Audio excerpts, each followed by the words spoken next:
Ladies and gentlemen, welcome to the 5th and 6th round of the PolarGT $1,000 Cup here live on GlacierTV. Will Vincent, Dan Blake and Rob Cuss here for the GlacierTV pre-race show. Qualifying taking place at the moment around the Interlagos racetrack, the Autodromo Jose Carlos pace right now. These guys have 15 minutes. And they have got 4-time lap. The fastest of them will determine their starting position for the first of today's heat. Of course, we'll be racing for 30 minutes in heat number 1, a standing start. Then for heat number 2, we'll be re-inverting the top 20 drivers. And we'll do ourselves a single file rolling start this time around. And that will be a 35-minute race. Qualifying, taking place at the moment. We'll keep you updated as it carries on. Having a look at a couple of drivers actually. Tobias Crenty and Marcus Jarrett are currently on the racetrack. We also have Alexia Loma. He's doing his first timed run of the day, and Stefan Frenzel. So these guys right now are doing a good couple of laps here. They've done a lot in practice, and I'll come to you first, Dan. So far, the championship, it has all been about Norby Kiss and Dave Geeling. Norby Kiss has a 39-point lead in the battle for the championship over that INX Racing driver. But Philip Hildebrandt and Petru Cotavara, Enzo Benito, they've got a lot of work to do today. Consistency has been the key. Norby Kiss and Dave Geeling have both had victories, but also, more importantly, they've had 3 top 5 finishes. So not only have they been getting good results, but they're doing it consistently. So Cotavara, Benito, we know that they've got a lot of pace. They are the pro drivers in the DWC Championship, so if anyone can do it, it's them. But they have got, quite as you said, Will, quite a tough task to overcome. Is Benito to Norby Kiss is 198 points. So to run through the top 10 in your standings as it stands, Norby Kiss with 502 points with 1 win and 3 top 5s. Dave Geeling in the second position, 463 points. As I say, 39 points behind. Philip Hildebrandt in the third position for the Race for Friends.de Team Allion. And fourth position for Farage Azura Racing is a Petru Cotavaro, 338 points. Enzo Benito for INX Racing in 5th. WBE's Racing Henry Backman is scored in the 6th position in the championship with 291 points. Emma Maillard from France, 283 points in 7th. Alexia Loma there in the 8th position. Howard Mitchenharler in 9th. And then Yoni Hagner, he rounds out your top 10. But Rob, all the way up and down the field, you've got some very close battles. My eye immediately turns to the battle from about 12th in the championship, all the way down to about, I'd say, Max DeLorco in 19th. It's very close in that section. Yeah, super close between some blinding drivers, some great drivers like Christian Simzek did well last round. Marcus Jarrett, all good. My buddy Paul Ilbrink, obviously, in contention. Chris Dameron Jr., solid performer. Dom Doohan. Man, the field's stacked. It's a stacked field. Stacked field indeed, of course. We are gearing up for 2 races here at the Autodromo Jose Carlos pace, more commonly known as Interlagos. We're going to step aside for just a moment and have a look at the GlacierTV track guide.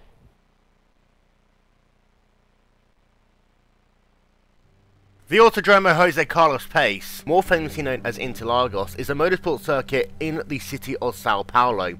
Now, this track opened in 1940, and the track name literally means between lakes, due to its construction between 2 large artificial lakes, built in the early 20th century to supply the local Sao Paulo with water and electricity. Now, the track has evolved over time from being a track that was almost 8 kilometers long to only 4.3 kilometers long, so it could fit the new FIA restrictions on track length. This track over the years as well, it's moved from being a very early race in the Formula 1 calendar to the last race of the season. And who can forget Felipe Massa in 2008 on his home Grand Prix, the last race of the season, at the point that he passed the start-finish line, he was the world champion, until Lewis Hamilton on the final corner of the final lap was able to pass one car, making him the champion and possibly the greatest finish to an F1 season ever. Now, taking a look at the track, working yourself down that front straightaway, down into turn number 1. This is the Senna S, as late as you possibly can on the brakes, but don't lock those tyres up. Then you work it through turn number 2, down into Curva de Sol. This is flat out here, all the way through turn number 3. You need to have had a good run for the first 2 corners to get maximum straight line speed down onto the back straightaway. You'll now come flat out down into a 90-degree left-hander for what is essentially turn number 4 and 5, the lake descent corner. It's a double apex left-hander. Use a little bit of the curb on the inside, then brush that car all the way wide and exit. Again, holding it tight for the second part of the corner, turn 5, before you now come into this tricky, difficult infield section that starts with this turn number 6, Ferradura, the horseshoe corner. It is a long right-hander that immediately leads into turn 7 before a huge braking zone down into turn number 8. Straighten the car up as early as you can here to then make that arc to left-hander for small pine tree corner, turn number 9. Don't use any curb here. Get yourself straightened up. A nice straight run down into turn number 10. Rico de Pato, a duckbill corner, and then you've got to get yourself here. A perfect run. Turn number 11, the dive corner, really is a dive. You don't want to go wide onto that blue painted asphalt. It's so slippery out there before you come down into Yonkao. Turn number 12. From here on, it pretty much is flat out all the way through turn number 13. A huge elevation change. You can't actually see turn 14 until you're right on it. You'll be flat out in some cars, other cars just feathering the throttle just a tiny bit. The track then just dives downhill. This is one of the fastest pit entries in the world, and then you'll come past the start finish line. It's one of the shortest racetracks in the world and one of the shortest that we have on iRacing, but it's still a very difficult track with so many different corners for the drivers to negotiate. This has been the GlacierTV track guide for Interlagos.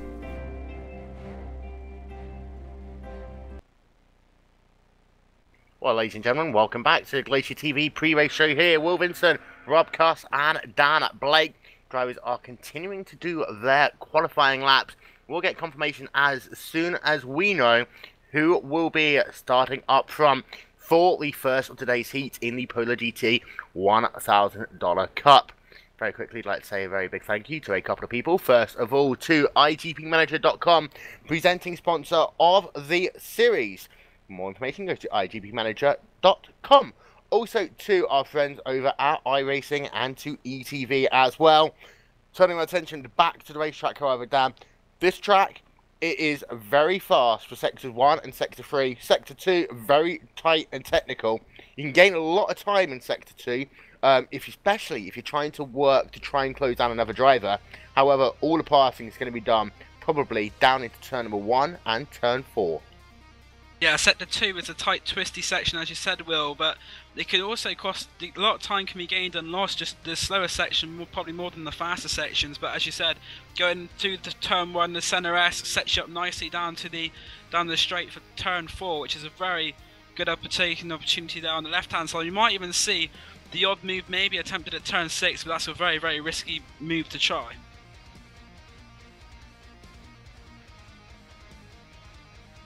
Also, Rob, to have a look, you've got to get yourself a good run out of Yonkao to go onto that long back straightaway, that long front straightaway even. Get yourself a good run out of there. You can really set yourself up making good use of the draft. Definitely, it's definitely not about spinning the tyres up, because that is a really tricky corner, that hard left going up the hill. So it's going to be absolutely crucial with throttle control to not spin your tyres up to get you that good run all the way up. And then the draft for these cars is it's a good draft, so it's looking to make that pass into turn 1, which actually just seeded the sole. Dan, not the centre S. The centre S is after that. Oh, shut up, you two. I'm going to be right. Oh, come on. You two are just going to... Yeah. However, having a look at qualifying at the moment, these drivers starting to get a couple of times through on the board.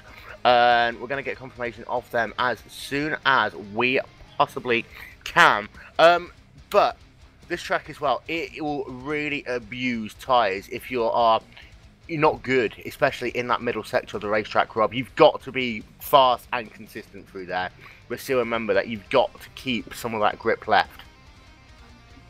Exactly, tyre management again with these cars is going to be key, especially in the hot Brazilian sun.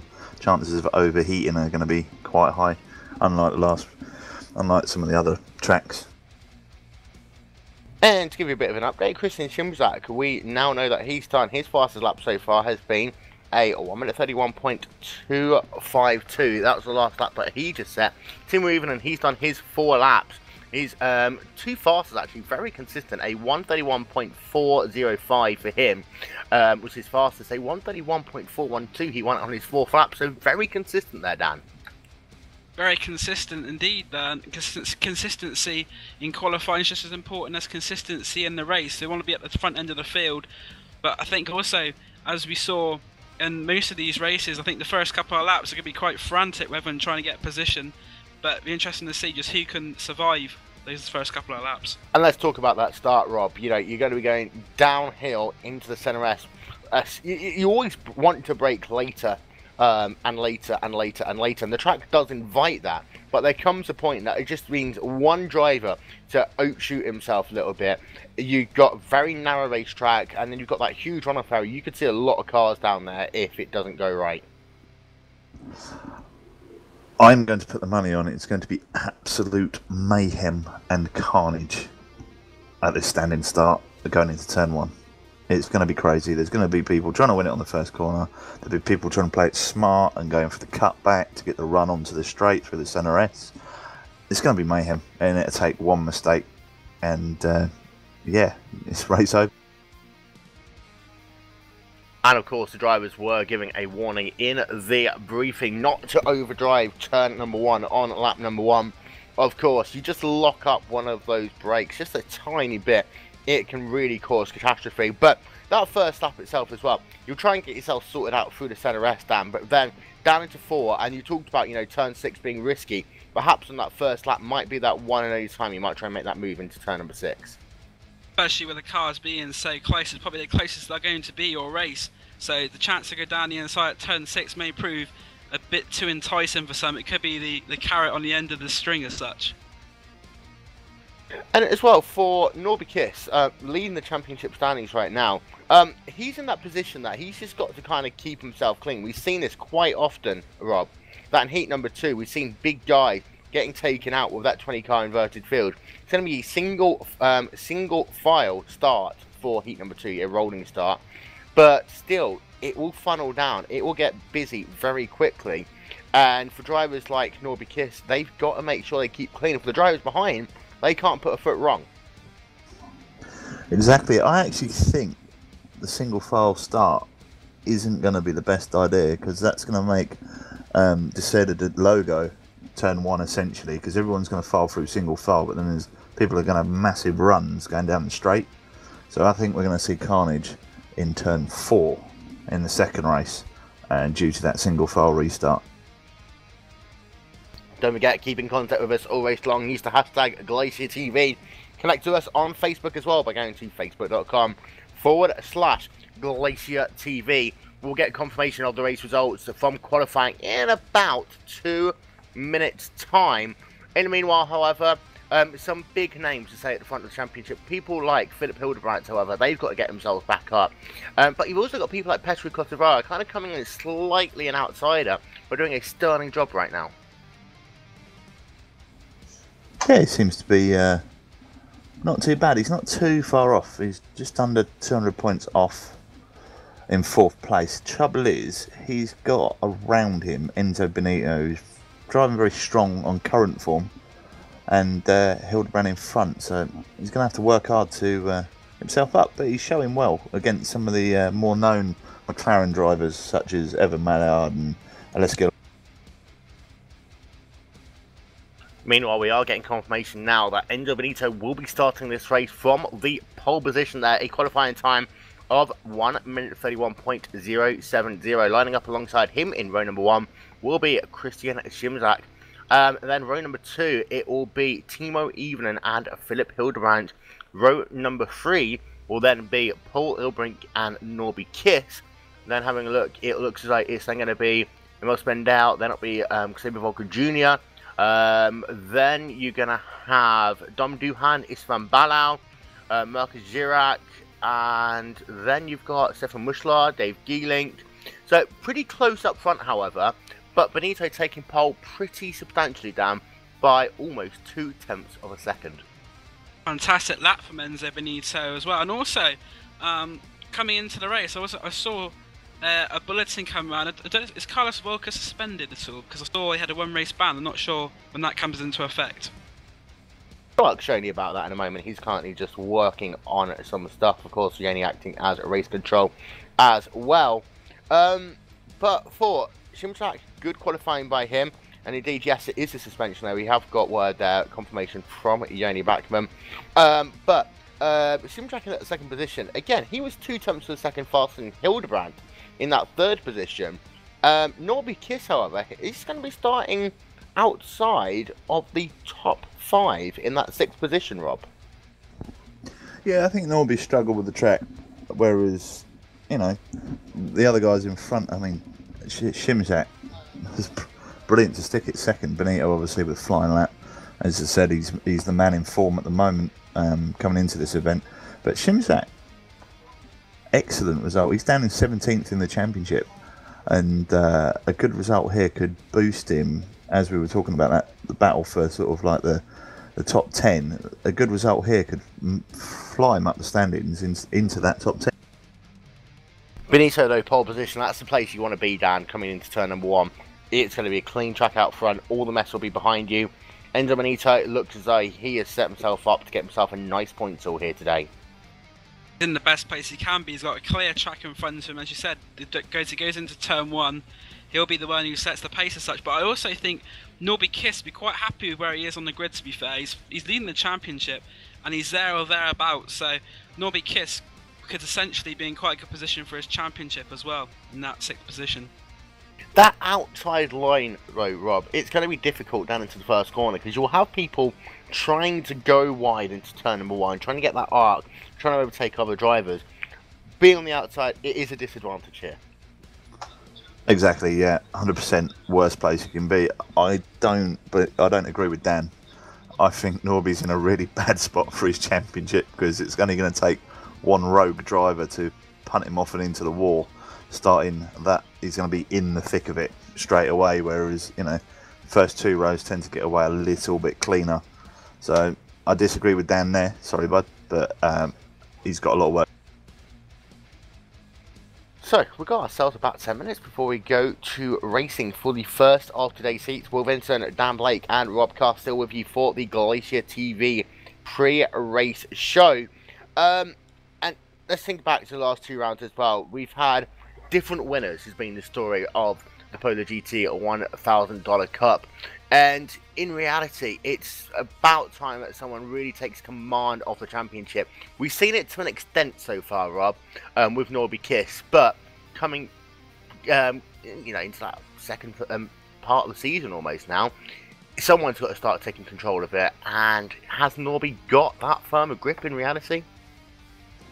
No, I don't believe he has. Looking at current form, as I keep saying, we've got the four drivers behind him: Gielink, Hildebrandt, Cotavara and Benito are all within striking distance quite easy. You know, it takes Norby to have one bad race, which, you know, it could be this round. And Benito, I'd like to pick Benito, you know, for the championship. I think if he continues racing, and doesn't have any trouble, I think he'd be right up there very quick.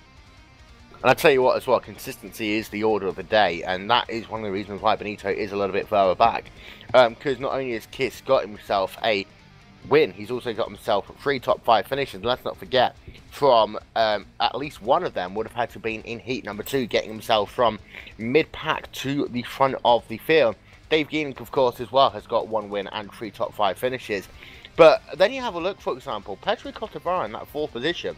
No wins, no top 5s, but his top 10 finishes have put him in the 4th place in the championship.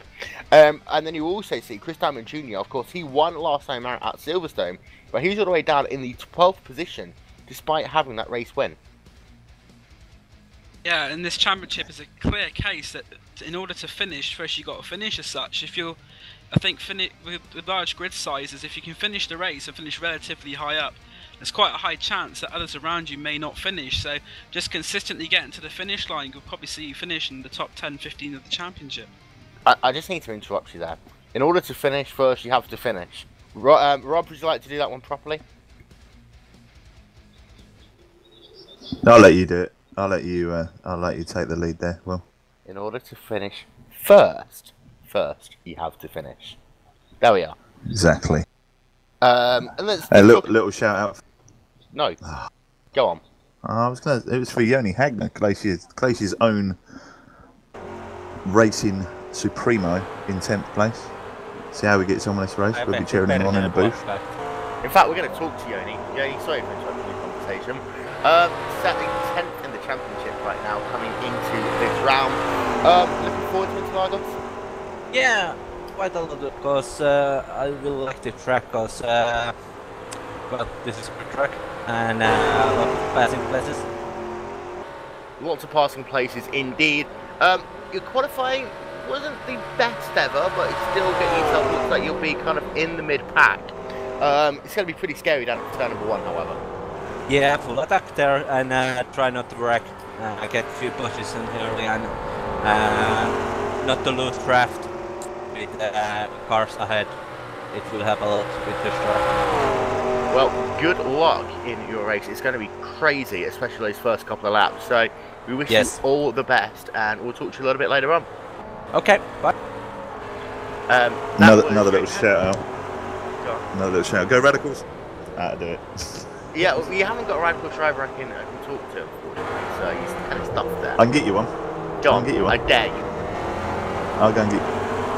In the meanwhile, Dan, Yoni alluded to it, that mid-pack down into that first corner. It's going to be, you know, you do get through those first couple of laps to try and get yourself to the top 20. That battle for the top 20, it could be today. Actually, if it's a high attrition rate, you might not even get into a position where you're racing, and you might still get pole position. Yeah, because this track, as we said, the first couple of corners, especially that centre S down to turn 4 in the first lap, it's going to be very, very crucial. Especially with the big field of 37 cars, so that's 37 drivers who've got to take those first few corners relatively well to avoid an accident. It only takes the slightest lift or the slightest bit of unexpected manoeuvrisms, and it could cause a big accident. So just to get around these first couple of laps will be an achievement for some of them. Exactly, and as promised, I brought a radical in, Paul Ilbrink. Hi, Paul Ilbrink, how you doing? I'm fine. Qualifying, how did it go for you here today then? Pretty good. I managed to do personal best, so it's always good. And it's always pretty far up the field, so I'm quite happy with it. It's gonna be tough down into that first corner, however. You're gonna have to make sure you not only you keep clean, but you avoid all the incidents going on around you. How worried are you that your race will come to an early end? Very. I think that kind of sums it up there. But in the event that you do get through lap 1, what do you think your prediction will be for the first of today's heats? I think it will be pretty tough, because there are a lot of fast guys behind me, and I'm sure they'll want to make their way up back to the front. So I hope to give them a tough fight for it. So. Well, good luck. We'll talk to you a little bit later on. That is Paul Ilbrink. He is, of course, a radical. And we're going to get live footage up from Interlagos in just a couple of moments' time. In fact, no, we have got it up already. Now I get it in my ear. Thanks, Janie. Little shout out to all our live stream viewers. There's Axel Kirchhoff who's going to watch this race, one of the IWCS drivers. Hope he enjoys the show. Actually involved in a great battle with Martin Tronke for 4th position in the iRacing.com World Championship Grand Prix Series. Of course, you can have listen to our interviews with Team Redlines at Kirchhoff and Dom Duhan, but also the interview that we did this past week with Team My Free IDs, Martin Tronke and Jack Basford and Hugo Louise as well. They are both on our YouTube channel, youtube.com/GlacierTV archive. As simple as that. Who's going to win this race, Dan? Tough question. I think it's probably going to be Enzo. I think Enzo Benito's got a good chance. He did very well in another race we had live this week just gone on the Thursday. He was dominant. I don't think it's going to be that dominant in this race, but I think he's definitely my tip for this race. Who do you think is going to do it, Rob? It's hard to look past Benito, but I'm going to go with the outsider who's had a brilliant qualifying, Christian Shims. And on that note, I'm going to step aside for 45 minutes or so. Dan, it's all yours. Take it away. Thank you, Will. So here we are. It's the first heat of the third round of the PolarGT from Interlagos. We've got racing coming up very shortly. Indeed, this warm-up session's about to finish, and just out of curiosity, we've got Norby Kiss top of the warm-up with a 1:31.7. Philip Hildebrandt is second with a 1:32.0. Evan Malliard is third with a 1:32.1. So that's the way things are looking in the warm-up. They had 10 minutes to get the cars ready for the session. The last little changes for the race. Rob, what do you think this first corner is going to have? The pure carnage, I think, will probably be the order of the day. Absolute mayhem, carnage, cars on their roofs, cars in the grandstand. Exactly, it's going to be mad. But there's going to be some, hopefully, some great moves, and maybe we've just got to wait, see how it pans out. Yeah, we'll have to see how it pans out. Indeed, Enzo Benito on pole position. We've got Christian Schmerza in second, Timo Even in third, Philip Hildebrandt fourth, and row three of Paul Ilbrink and the championship leader Norby Kiss in sixth position. Norby Kiss on the outside, probably a bit harder for him than being on the inside, but it'd be interesting to see what his first lap, if he can manage to keep on the track or if he gets taken out. It'd be very interesting for the championship, but just waiting now for the lights to go out very shortly to get this race underway, and it's underway now, and it's a good start from Enzo Benito. He seems to have got the jump on the rest of the cars, so they come down now through to the first corner, the centre S. Benito gets through in the lead, and further back, is there going to be any drama? There's a spinner there. We saw the number 42 go around, that's Joni Hagner. So Joni Hagner in trouble, and also Jarno Masakaya. No, it's Tapani Lenioto in fact. So Tapani Lenioto is also had a bit of an off, and really we're expecting something like that at the first corner, weren't we, Rob? It was actually a lot cleaner than I thought it would be.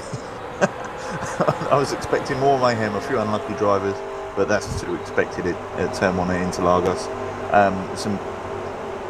Norby Kiss has making a move, or looking to make a move. He's up to third position. Me and Rob were having a little discussion before about the start, and I think Norby Kiss will be extremely pleased with that. He's in the third position already, and behind him there was a move being made there as well, further back by, who was that who's making a move down the inside, going in just after turn 6. It was the car of Henry Ruock, I don't think it was actually, it was the car of Emil Spindal moving up a few positions there. So Emil Spindal, the number 11, as they're now just about coming now to start the end of the first lap, and Chris Damron Jr. has had problems as well on this first lap. He's fallen back a bit there. Yeah, it looks like Enzo Benito as they come up the hill. Shimzak didn't get a great start. Timo Even, however, got a blind up and is up to second. And we'll see if he can chase down Enzo Benito. They've both got clear air, so Philip Hildebrandt is being hassled by Paul Ilbrink as they head to turn 1. See how that pans out. Evan Malliard he was in P16 and he's now gone wide on turn 1. He's got a bit loose. The car in front of him, in fact, has got loose, but Evan Malliard's made up a position, and the car that was all loose and all crossed up in front of him was in fact the car Stefan Bourgeois. So Stefan Bourgeois not having the best of starts to his second lap. Ilbrink making a move. Oh, Ilbrink making a move down into turn 4, didn't quite make it stick, so he try and gather his forces and go.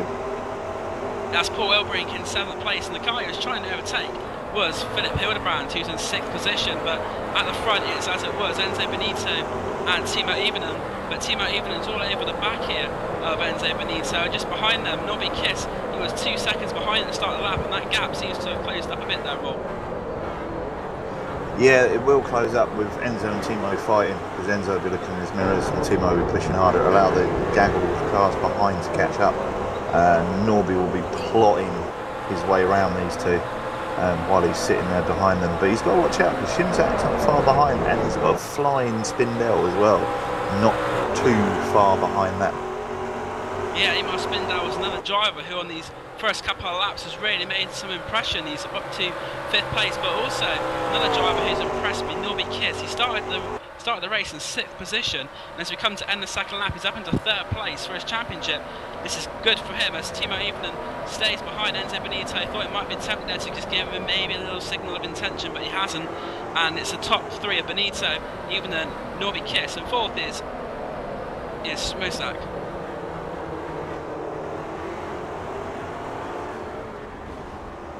And there has been a crash between Valencius and Roselli. Roselli's going away, but Valencius is in the wall. He's reversing out now, but that is a cruel blow to Andreas Valencius' race.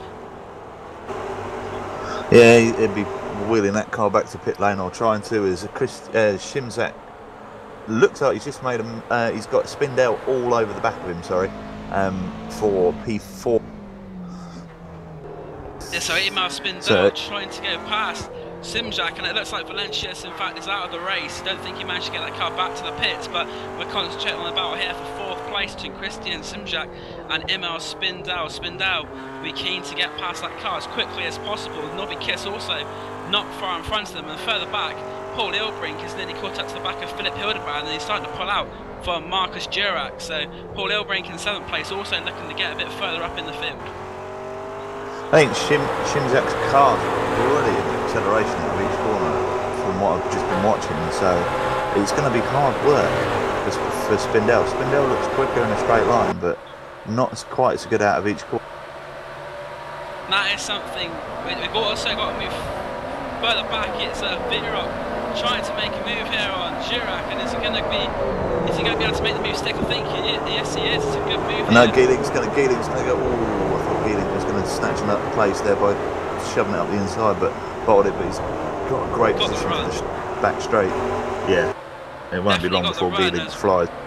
Going in towards turn 4, and behind them also they're 3 wide as well. So we've got some great action here. And Geeling on the outside. Is he going to try and make the move stick around the outside? He's going to try and make it stick on the car of Henry Vlog, but he'll have the inside as well to go into the turn 6 section here. And also behind and here comes Dom Doohan as well. Dom Doohan. And Dom Doohan trying to make the move stick, and it's Geeling. He's made the move on Vlog, so it's a position up there for Dave Geeling, and that we just showed. He's stuck around the outside. Who's that behind going for? Is Van trying to make a move? No, it wasn't. It was, sorry, Petri Cotavara on Esteban Bello trying to make a move. As they're going too. Evan Maillard behind as well, as you said, they're going too wide, and Evan Maillard is trying to make some positions up here as well, but it's all action at this opening of the PolarGT, and it's nothing less than we expected, really. Exactly, it's a great clean race so far. I must commend all the drivers so far. There's only not many casualties in the race so far. Philip Hildebrand has pulled away from Paul Ilbrink, and he's trying to chase down Emil Spindell for the battle for P5, and they're still sitting behind Shimzak in P4. We're looking now at Stefan Mujar, P15. He's trying to get down the inside of Evan Maillard. He's going to make that move stick into turn 1, but Van der Senares is going to try and get it back to Evan Maillard, but Mujar's making the move stick, so that's him into 14th place for now, but it's gone wide, and there's also other cars behind going wide, and that's going to allow Evan Maillard the chance down in towards turn 4 to maybe get that position back, and his drivers have got to be careful about taking all Phil Wills off the track, but track limits, but just about the position kept. It's gone wide again, so Evan Maillard is going to get the position through. I think he's had the inside, I think he's going to have the move done by the time they go into the corner, but Mushlar's going to try and fight it. He's not, so Evan Maillard up the position, and he went past Mushlar's own fault really on 2 of the corners. He's managed to go very, very wide. Maillard just goes massively sideways coming out of that corner, manages to hang on to it, but lost a little bit of ground. Evan should pull away now. His car looks decent, looks quite quick, and he's a fast driver, so let's see if he can catch up with the other battle that's in front, which is still going on between Doohan, Cotavara, Virot, and Mushla also has Kevin Thorne snapping at his heels, and we're now looking at Enzo Benito, who's leading by just about half a second as we now go across the start-finish line of this race. It's a 30-minute race. We've had nearly a third of that race, and Enzo Benito it is. He turns into turn 1 now. Timo Evening is 4 tenths behind him. Nobby Kiss is 3rd, and it's Christian Simak, Emma Spindell, Philip Hildebrand, and Paul Ilbrink in 07 is starting to pull away from the rest of the field. There's a bit of a gap back from Ilbrink to Marcus Durack in 8th place. Yeah, my prediction of Norby Kiss not doing very well in this race. He's been completely and utterly demolished. So well done, Norby, keep it up. Timo Evening, we've seen this before. He'll sit there till about 10 minutes to go, I reckon, and then have a pop at Enzo. He's brilliant at conserving his tyres, and he just finds speed from nowhere. I reckon 10 minutes to go, and you'll see Timo right on his back door and pushing him really hard. Yeah, exactly. I think the first few minutes, the opening part of the race, you're used to just size up Enzo Benito so you can find any weaknesses, and then when it comes to the last 10 minutes or so, when it really gets to crunch time, we'll see Timo Even, and he's stalking his prey at the moment, and we'll see him strike coming towards the end of the race. Norby Kiss, though, isn't too far behind the two of them either, so maybe Norby Kiss will have a say in this as well. We're looking at Dom Duhan now in P11. He's all over the back here of Henry Virok in position 10, but also he's got Petteri Kotovara behind him as well. So these three coming down to turn 1. I think Dom Duhan now has to concentrate more on defending because Petteri Kotovara is right behind him, and Virok is probably a sigh of relief. And as we say that, Kotovara is going to go try and get down the inside of both of them there. You look for a second, but the move's been made on Dom Duhan. Contact, a little bit of contact. A little bit of contact there. But Kotovara puts himself up into 11th place, and Dom Duhan is now going to fall into the clutches, maybe of Esteban Balo, unless he can speed up relatively quickly. Yep, he's going to have a good car. Kevin Vaughan, and there's another car involved as well. I think is it Palumbo? Yeah, Armando Palumbo. They were side by side coming down the straight, and it looked like Vaughan just sort of forced wide into Palumbo, and they've both gone into the barrier. Hard contact there. And it was quite a bizarre incident there, really. Crazy incident. We'll have the replay up shortly. It's absolute carnage. Crazy. They just seem to just bounce off each other and smash each other into the barriers. Man. We were saying before about the driving standards being quite well, but that was a bit questionable, I've got to say. But at the front, Enzo Benito and Timo Evenen, first and second, with Norby Kiss in third, are starting to pull away from the pack behind. Christian Simzak is about a second, 1.2 behind. I think it's going to be even more on this next lap. Imar Spindell's hanging in 1 and 5th, with Philip Hildebrand in 6th. 7th is Pauline Ilbrink, and 8th you have Marcus Durack. 9th is Dave Geelink, 10th is Hamid Rock, and then in 11th, it's changed actually, sorry for that. We've got a change before, but Dom Duhan, in fact, Petteri Kotovara is going to try and make a move here on Virok to get himself into the top 10. He's just about going to make it stick, I think, just about, because Virok is pushed on the outside, so Petteri Kotovara is on the inside, and Dom Duhan's going to make it a three-way here. Dom Duhan's right on the back here of Hamid Virok. It's going to be crazy going into turn 4.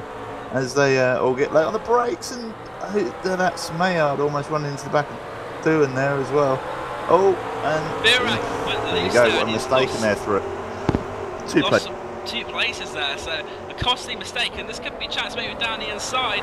Maillard's trumping at the back of Dom Duhan, and this is fantastic racing from the PolarGT all through the field. And there's another position maybe going to be lost here. It is Esteban Balo. So thank you very much. Maybe a little bit of contact there. Not 100% sure there, but it's enough to make Esteban Balo lose a bit of pace. But he's got the inside, and he should make it stick here down the inside, which he does do. But he's still fighting out the car there of Evan Maillard. And the one behind him is Tara. Is it Tara Dalberg? No, Stefan Mujla is the next one in line. So he's lost a few positions on that lap. Yeah, he has, and I'm going to go back to the front because Norby Kiss, the person I said wasn't going to do very well, and I'm sucking eggs right now, is right up on the back of the lead battle. This is going to be a three-way battle for the lead very, very shortly, as both Enzo and Timo are pushing quite hard, and it's just allowing Norby to cruise. Looking at that battle for P12, Kotovara's just gone up. Petteri Kotovara's gone off, he's back on track, and the car he's going in front of is the number, that's Henry Villot, so Petteri Kotovara's dropped him down into 13th place. As Maillard looking down the outside into turn 4, he's got the speed. Is he going to go for a cutback and get the drive? No, not quite. No. Oh, He's going to try and hold it for the inside for the next corner, going up the hill, which is a fast right. I think he's going to have it, tough. Good move, fantastically done there.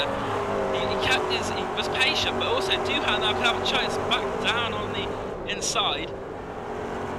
And Malia's gone this can end very badly, but it's ended up very well for Evan Malia. He takes the position off Dom Duhan. We were saying about Enzo, but behind him, we won't talk about Enzo Benito because there's a move. Esteban Balau is trying to get involved as well. And there's another car, that's Pacheri Cochavara recovering. So this battle is from about 10th place back, is enthralling stuff here. They're all giving it 100% here.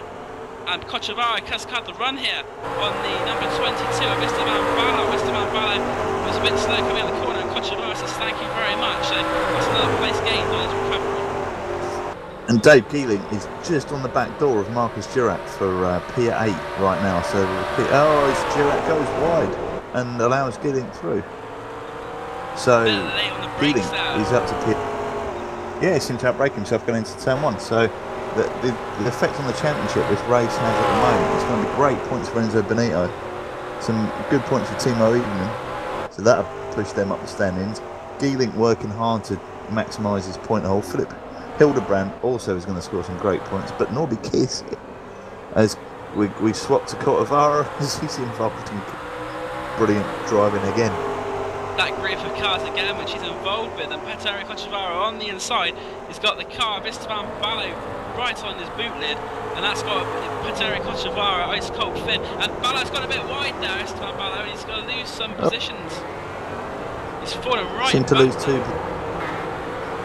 Yeah, he seemed to have lost positions to Henry Virak and Tara Dalbert, who's unusually a little bit further down the pack.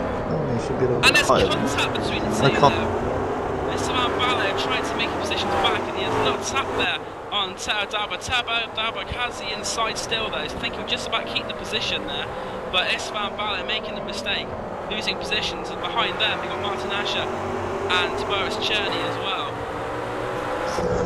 And back up the front, we've got a good battle developing for P4, 5 and 6 between Spindale. Benito's made a small mistake there. I think this could be maybe the opportunity for Timo Evenen if he can get behind him. Benito coming out the centre S, and now Evenen right behind Enzo Benito. Will he try and make the move here? He's right behind him, but I don't think he's quite going to make it. That's very well done there by Timo Evenen, because some drivers may have got a bit more rasher and stuck it down the inside, but Timo Evenen knows it's only halfway through this race, but with Norby Kiss ever closer to them, maybe Timo Evenen might have to start thinking about getting past Benito if he thinks he's quicker. As we look back at Tara Dalberg, and that, as we said before, Martin Asher was involved, and Martin Asher is right on the bumper of Tara Dalberg. So this is a fantastic battle, and Henry Vierock, in fact, is Henry Vierock, never mind. Tara Dalberg has lost a position to Esteban Balau, so Esteban Balau has retaken that 14th position. We've got Tara Dalberg down at 15th, and also losing some positions is Stefan Mujar, because Martin Asher's gone past him.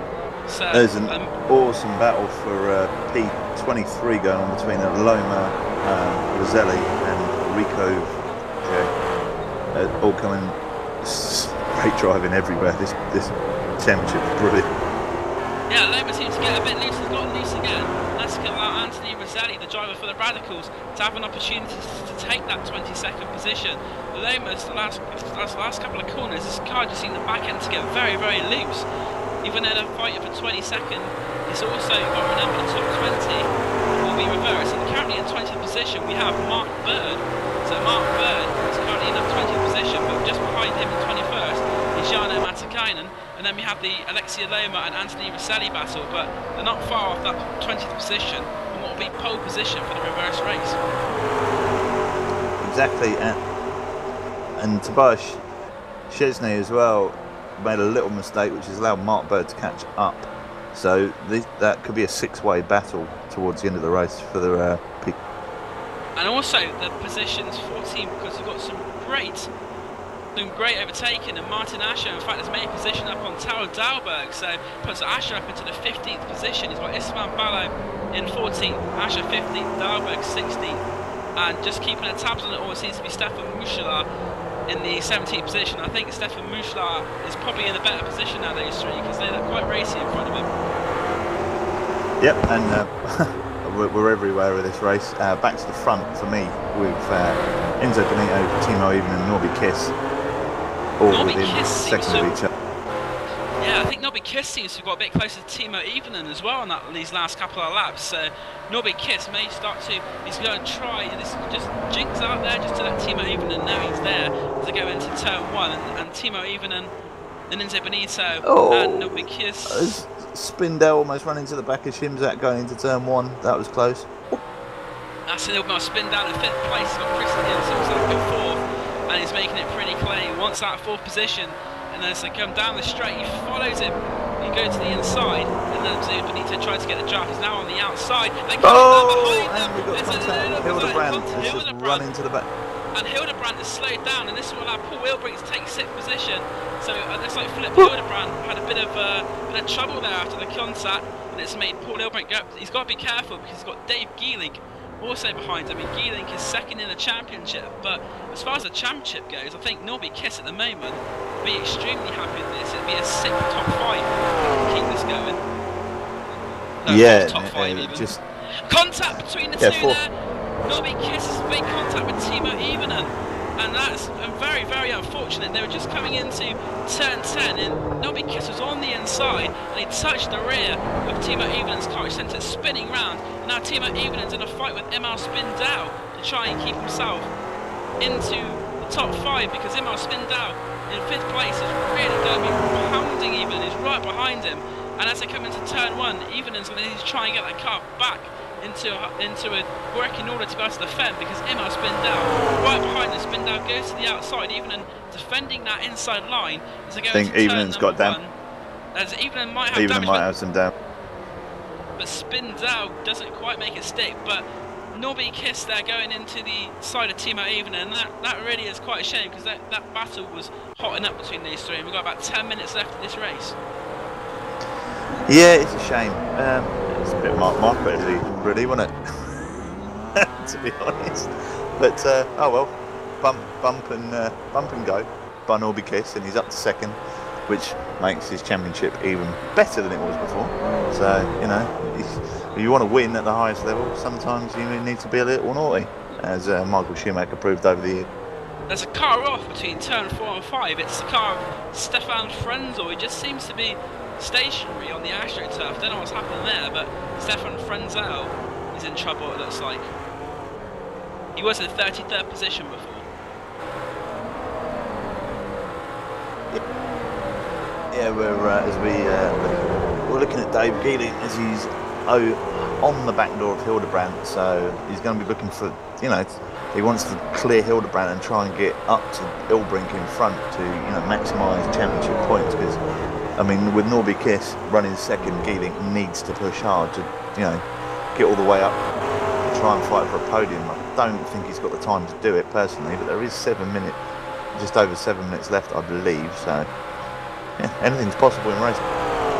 Also, you've got to think, with that move that Norby Kiss made on Timo Evenen, maybe he could be subject to a penalty as well. So Dave Geeling's in a good position here, because if Norby Kiss does get penalised for that move, it'd be interesting to see what the race stewards do think of that move he made on Timo Evenen.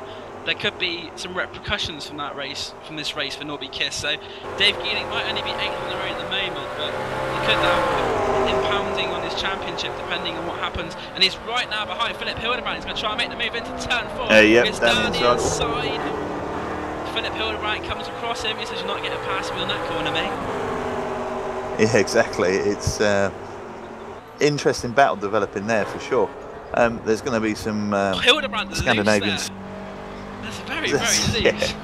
And again, there's going to be some. An opportunity, but it's not quite close enough. But the cars are starting to get a bit looser, I've noticed, as we go later and later into the race. Well, it's a trait with McLaren, isn't it? You know, you push hard, you warm your tyres up, and they become a little loose all over the place.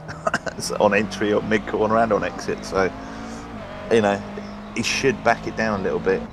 We've seen it before where you back it down for a few laps and then go again, and you can make the pass because your tyres are cooler. The incident between Timo Even and Norby Kiss has allowed Enzo Benito to get a real head of steam. He's only 2 seconds now ahead of Norby Kiss. In the 3rd position, we have Christian Sims out. 4th place is Timo Evener. He's still under pressure from Imal Spindel, but he seems at the moment to be able to keep him at bay. 6th is Paul Ilbrink, and he's got behind him Philip Hildebrandt and Dave Geeling, who are 7th and 8th. 9th is Marcus Durak. In 10th position, you have Evan Meliard. And for those of you interested in what's happening with that reverse grid, it is still Mark Bird in 20th position. He's got about 2 seconds to Alexia Lema behind, but it seems that Lema has caught him a lot on this lap. Lema seems to be catching up, so with about 5 minutes to go in this race, and Alexia Lema seems to be now trying to make a charge that 20th place, and more importantly the reverse grid pole position.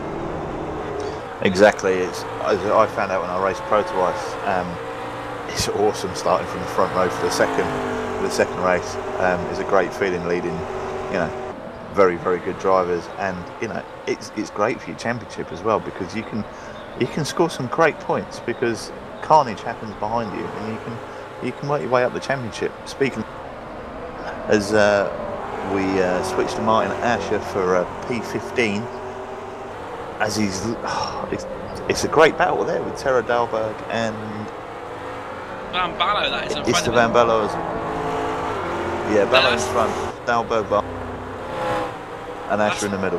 That's a battle for 14th place. It's Van Ballo, 14th and 15th Martin Asher, and 16th Tara Dalberg. And despite the fact it's in the low end of the top 20, they'll still be getting some quite reasonable points for their efforts. So even though it's lower down the field, it's still worth fighting for these positions, as Martin Asher trying to get past Istvan Balao.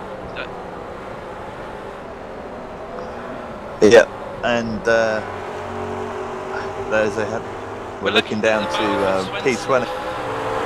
Yeah, let's get on the back. He's a real pressure here from Let's Get Over. We said he was catching him up, and he's right on the back of Mark Bird here. Mark Bird has not got long to hang on, but I don't think he'll quite be able to hang on because Alema looks very racy behind him. And maybe this lap Alema will try and make a move. He's going to try and he sticks it out there to behind them. There's a good little battle going on as well. We've got Jano Matsukayan on the inside, and on the outside is the number 60 of Chris Damron Jr. and also an attendance at Tapani Lenioto. And these drivers are not too far away from Mark Bird, about 4 seconds back, so they could also get drawn into this battle for the 20th position. Yeah, which the beauty of this format, it makes racing all the way through the field. We're now as looking we're at going to Chris Damron, and he's trying to get past Jano Matsukayan going to turn 4. Matsukayan goes defends his line well. He's going to try. He's making that GlacierTV car very wide, isn't he? As he's defending. And he's also getting some good airtime as well for GlacierTV. And also behind him is his teammate car Tapani Lenioto. And contact between the two. Damron straight into the back of Matsukayan. And that was another move which is a bit naughty, to be honest. He just seemed to use Jano Matsukayan there as a brake, and he's got damage to his car. I think he's gone wide as Chris Damron, but that really was a bit unnecessary, I think, there for Chris Damron Jr. As unnecessary contact as for that event. A bit unfortunate because, you know, if they'd worked together, they could have caught up to Mark Bird and Esquialona, really. They're not that far down the road. If they could have just cruised up. As we head down to P6 with a great fight between Paul Ilbrink and Flip Hildebrandt. I mean, also, Hildebrandt was running. Alexia Loma going down the inside of Mark Bird. Sorry to interrupt you, Rob, but that's that 20th crucial place. And Alexia Loma's made it stick on Mark Bird. He's been catching him up, and he went down the inside of turn 1. It's a good move. He made it very authoritative. Oh, it's Geeling. Oof. Sorry, Geeling almost ran into the back of Hildebrandt. Geeling has caught these two up like hand over fist. So not only is Hildebrandt trying to find his way around Ilbrink, but Geeling is trying to find his way around Hildebrandt. So this is a great battle for P6, and obviously has massive impact on the championship because Geeling really needs to clear these two to keep himself in it. Hildebrandt obviously is running 3rd in the championship, so Geeling needs to get past him really. Yeah, he does. So this battle for 6th to 8th is our main attention at the moment, and there's some great battling going on all across the field. It's hard to think out where to put the camera, but at the moment, Paul Ilbrink, Philip Hildebrandt and Dave Geeling is what we're looking at the moment. As Enzo Benito's crossed the line now, we've got about 2 laps to go, I think. But Paul Ilbrink's going to have to defend well here because Philip Hildebrandt's got the run. Seems to have a good run on him, as you said, Rob. He's got a good run on the Radicals driver. Ilbrink defending the inside. Perfect. Paul's good at this. He'd be ice cool. Holds his line, gets Hildebrandt's tapped. been a door bang in there, and Hildebrandt's gone through, but also Dave Geeling now is trying to sense a move, but it doesn't look like he'll be able to make it there. But a bit of door bang in there from Hildebrandt, a touring car style move, but it's worked for him, and Hildebrandt moves himself back to 6th position, and Geeling is going to try and make a move maybe on Paul Ilbrink. He comes out towards the inside, and he's going to make a little bit of a move, and just about Ilbrink hits it, but Ilbrink seems to run a bit wide there. But it's going to be hard for Geeling to go round the outside going into the corner. Exactly. They both need to think about the points really, rather than trying to knock themselves with the shot. I mean, Geeling's going to have a run. Oh, it's close. But again, we're seeing naughty-ish moves. A lot of people have been watching the MotoGP, obviously, the last round, and taking their thing from Marquez. They're obviously Marquez fans. Yeah, there must be indeed, and I thought we were going to see a repeat of the Martikaya and Darrell Jr. incident there for a slight second. It didn't look like he was going to stop it in time, but great break in there from Dave Geeling.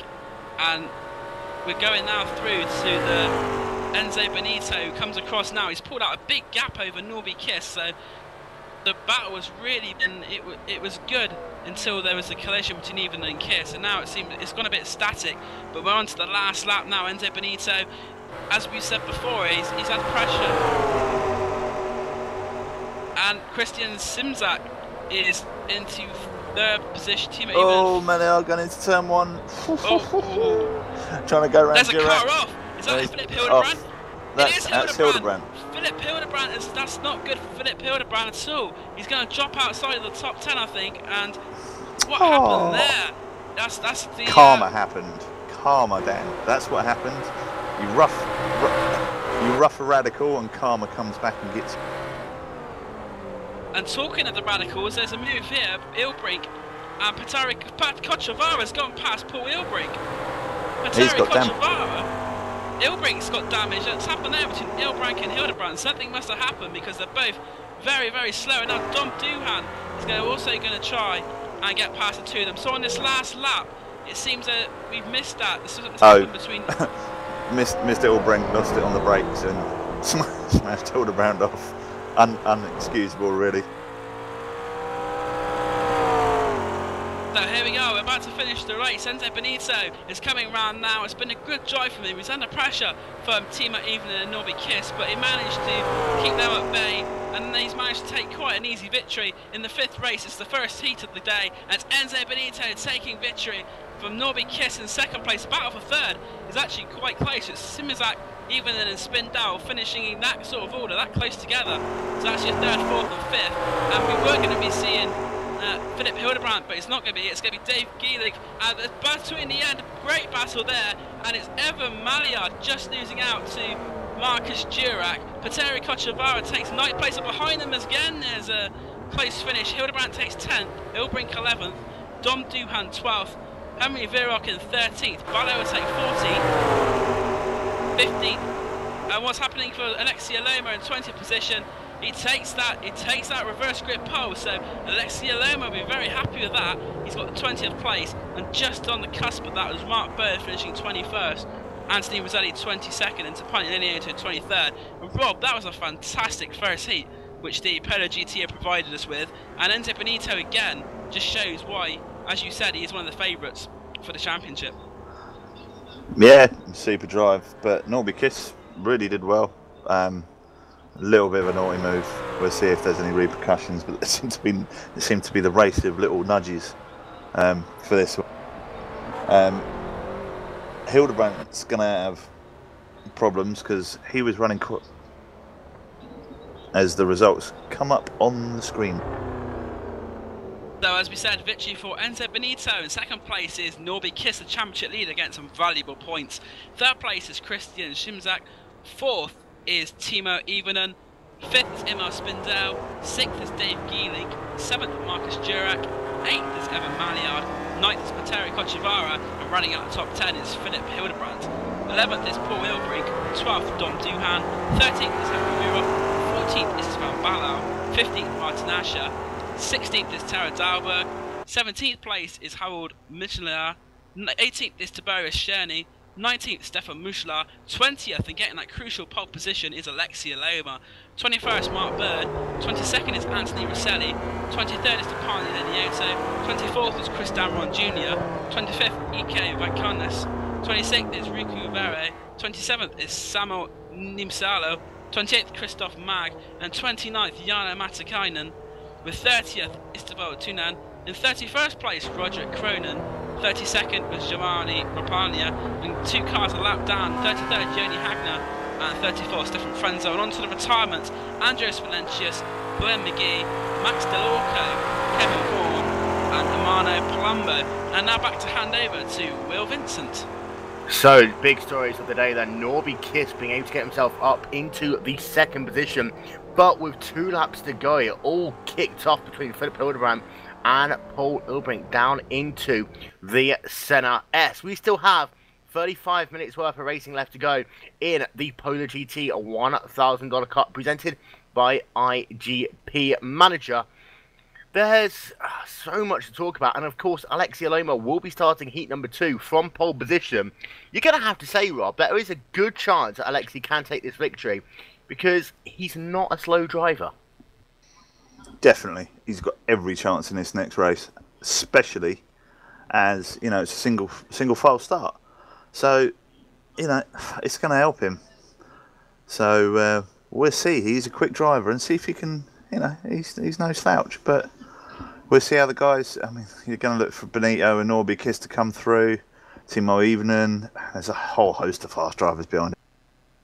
Meanwhile, I'd like to talk to the guy who will be starting this race, heat number 2 from pole position, Alexia Loma. You came home 20th in heat number 1 after qualifying in the 20th position.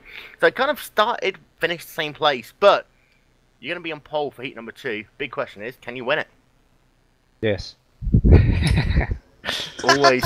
Like you're confident. Talk about your race because you had some battles with Mark Bird and some Stefan Mushlar there as well. It was very close at line, actually, just 6/100ths of a second. It's going to be a single file restart as well for heat number 2. We'll come into that one in a moment. But yeah, man, actually, go. Oh, I spun. I was like 70 or something. I spun and had to work my way back to 20th, and then I caught Stefan, I think, on the last lap, but I didn't want to pass him because the pole is pole. And because it is a single file start, is that important, the fact that you didn't go for that 19th? Well, we start with the green flag this time, so it wouldn't be so big, but yeah, it's still like good place to start.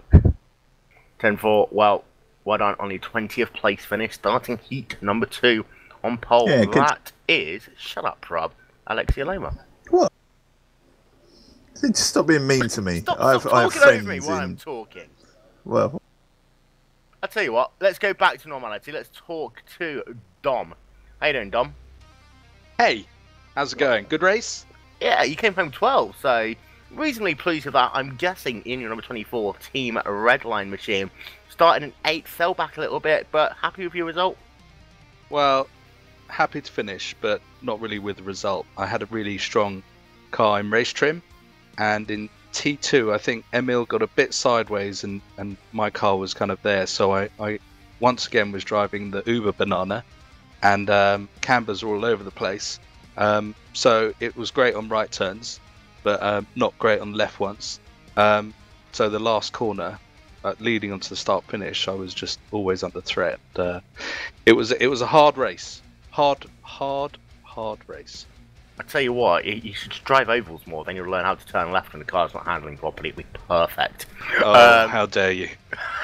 I tell you what, like, heat number 2, you're going to be starting it inside the top 10. You'll have Henry Voyer, Kisman Ballard, Martin Asher, Taro Delberg, Harold Mitchenheider, Tobias Stefan, Alexi, all there ahead of you. How far do you think you can go up, and how many people do you think is going to charge you down? Oh, well, you know, you're going to have the pack behind you, but I think I've kind of finished a bit out of position, so hopefully I can do well this time.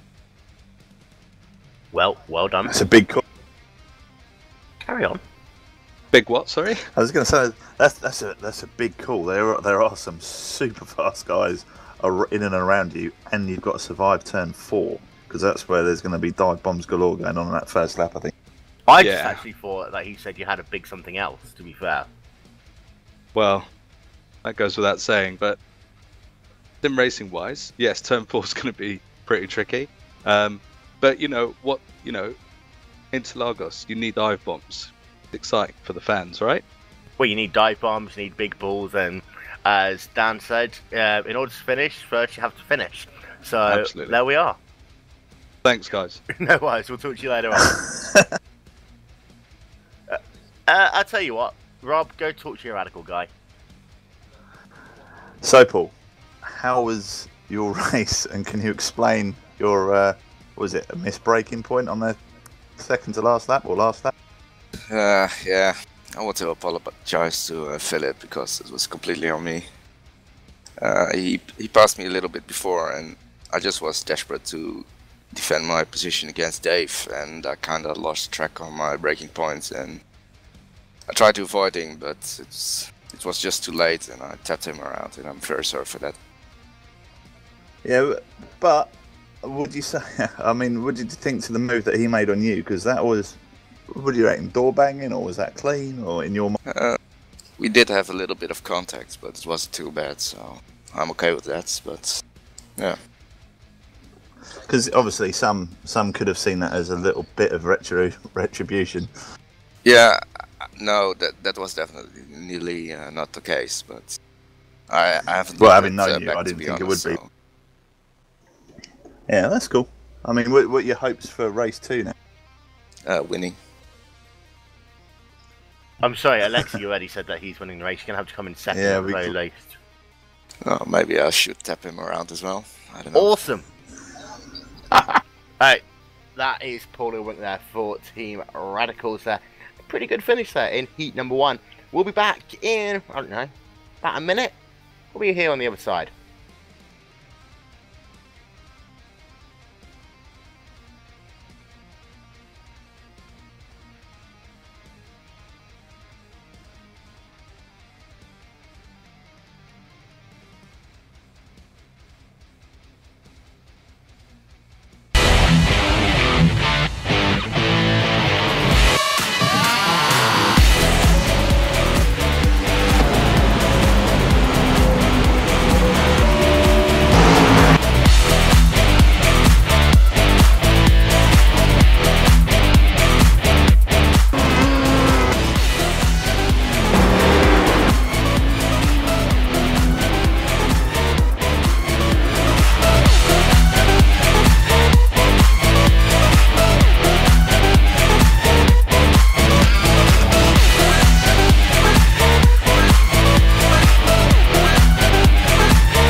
So welcome back, halfway into today's action in the PolarGT $1,000 Cup.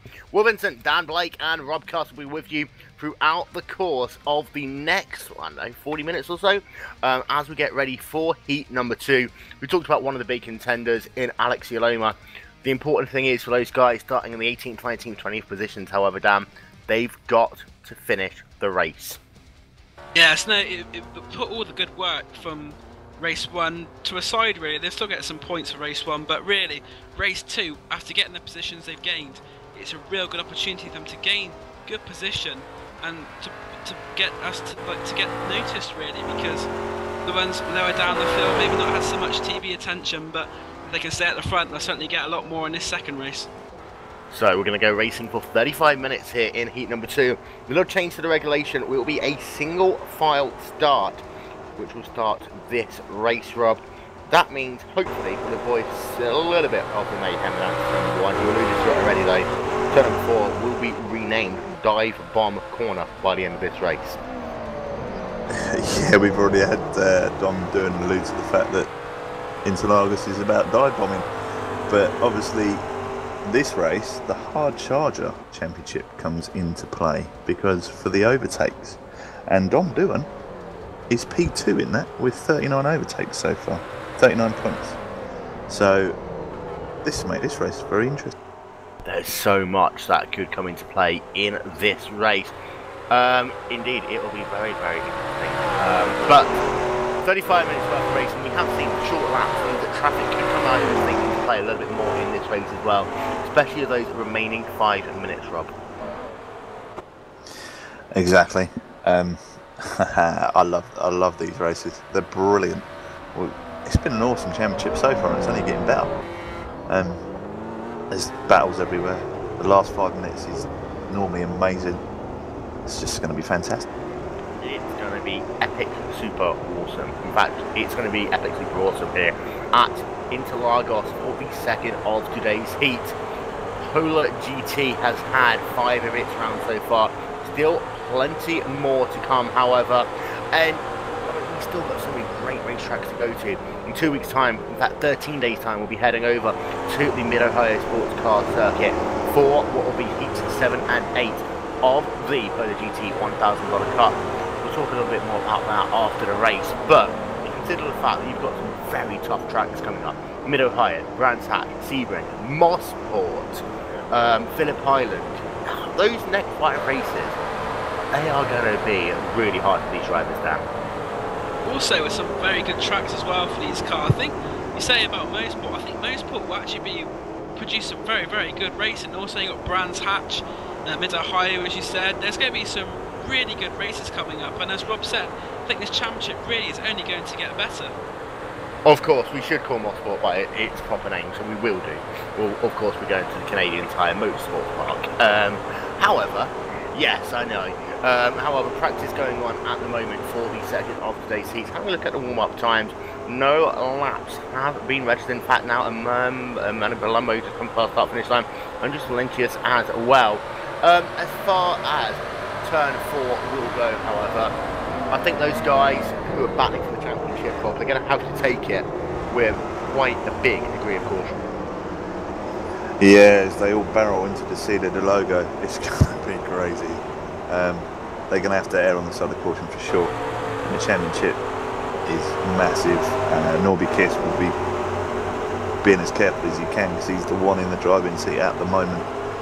Whereas Benito will be maybe charging that a little bit harder to try and close that gap by a few more points. So we'll see as they head into turn 4 for the first time. It'll be interesting. Who's your money on this, son? Ooh, tough call this time. Ooh, can I abstain for a minute while I have a think? Yeah, go on, Dan. I think it's going to be a very, very close. I think it's going to be a very good close race. There's a number of drivers I think who got the good opportunities to win this race. Alex Guillermo said himself he's right up for it. He's going to win this race. Also, you've got people like Paul Ilbrink as well, Dom Duhan. There's a lot of top drivers who finished a little bit lower down maybe than they wanted in the first race, but as a result it's put them higher up for the second race. And also you can't ever rule out Enzo Benito and his charge through the field. I wonder how far he'll be able to get up, but I think it's just too tough to call at the moment, really. And that I'm going to stick my neck out. That important thing, I'm going to make you hold that thought for a moment as well. Don't forget that in the championship so far, the 2 top drivers, they each have had a top 5 at least in heat number 2. That has got to continue if you're going to get a championship run. Exactly. Consistency in this second heat is the key. It was key in Proto Ice, which as well, with a lot of the top drivers trying to make their way through on the second race. So you've got to finish in the top. You've got to be aiming top 5, and even if you're starting from, you know, P20 or whatever, you've got to be aiming top 5. So get those points in. But for a winner, I had a decision and I went against it. I don't know. I'm gonna go Paul Ilbrink because he's a radical. There's that. Is he radical enough, however? Hey, that's our catchphrase, but he is definitely radical enough if he doesn't get smashed off the track. Right, we've got ourselves a little under 3 minutes actually, before we go racing for 35 minutes. That single file start, Dan, it's going to be important for these guys to be patient down in turn number 1, because as soon as those green lights go on, they can start overtaking, but they can only overtake also on the right hand side. They won't be able to overtake on the left. Go too early, try and be too aggressive, you'll get yourself black flag, and that would be huge. That will certainly put a bit of a spanner in your works as far as your race is concerned. A black flag round here. I think the first depends really. If some drivers get away a bit slowly than others, it has it could bottleneck all in turn 1. We could have all sorts of mayhem. But I think the first race, I was pleasantly surprised. There wasn't as much drama as we thought there was going to be. The drivers on the whole behaved impeccably. So hopefully it'll be the same for the second race. But as you and Rob are saying, dive bomb corner could be in a completely different matter. So then to run through your starting field for the second of today's heat, Alexia Loma will be starting this race from the first position. Stefan Muschler will be starting it in the second spot. Tobias Zerny will start in third position. Howard Mitchenhaler fourth. Taro Dalberg fifth. Martin Asher in the sixth position is Van Ballau in seventh. Henry Vorik in eighth position. Dom Duhan in ninth. Paul Ilbrink in the 10th position. Philip Ildebrand in 11th, Petru Kotovara 12th, Evan Maliard 13th, Marcus Jirac 14th, Dave Geeling 15th, Emil Spindell 16th, Timo Even in 17th, Christian Jimjack in 18th position, Norby Kiss 19th, Enzo Benito will round out your top 20. Mark Bird was the first of the guys who missed out on the 20-car inverted field. He'll start in the 21st position. Keep an eye out for Anthony Waselli starting 22nd, a very good charger in these races. Of course, you'll also have Chris Damon Jr. starting 24th as well, who can make up a ton of places. Joni Hagner will be starting all the way down to the 33rd position. He could be looking to get that hard charge reward, as maybe will be Max Delorco. Cars currently lined up behind the iRacing.com pace car, which is now just about to set off. It's really bum time here, Rob. Indeed, especially if you're fat and overweight like me. Can't help it, but it's going to be fun. What do you reckon? T4, 6 cars are going to go. You only might need to get your shotgun out if you do that. Dan, what do you think?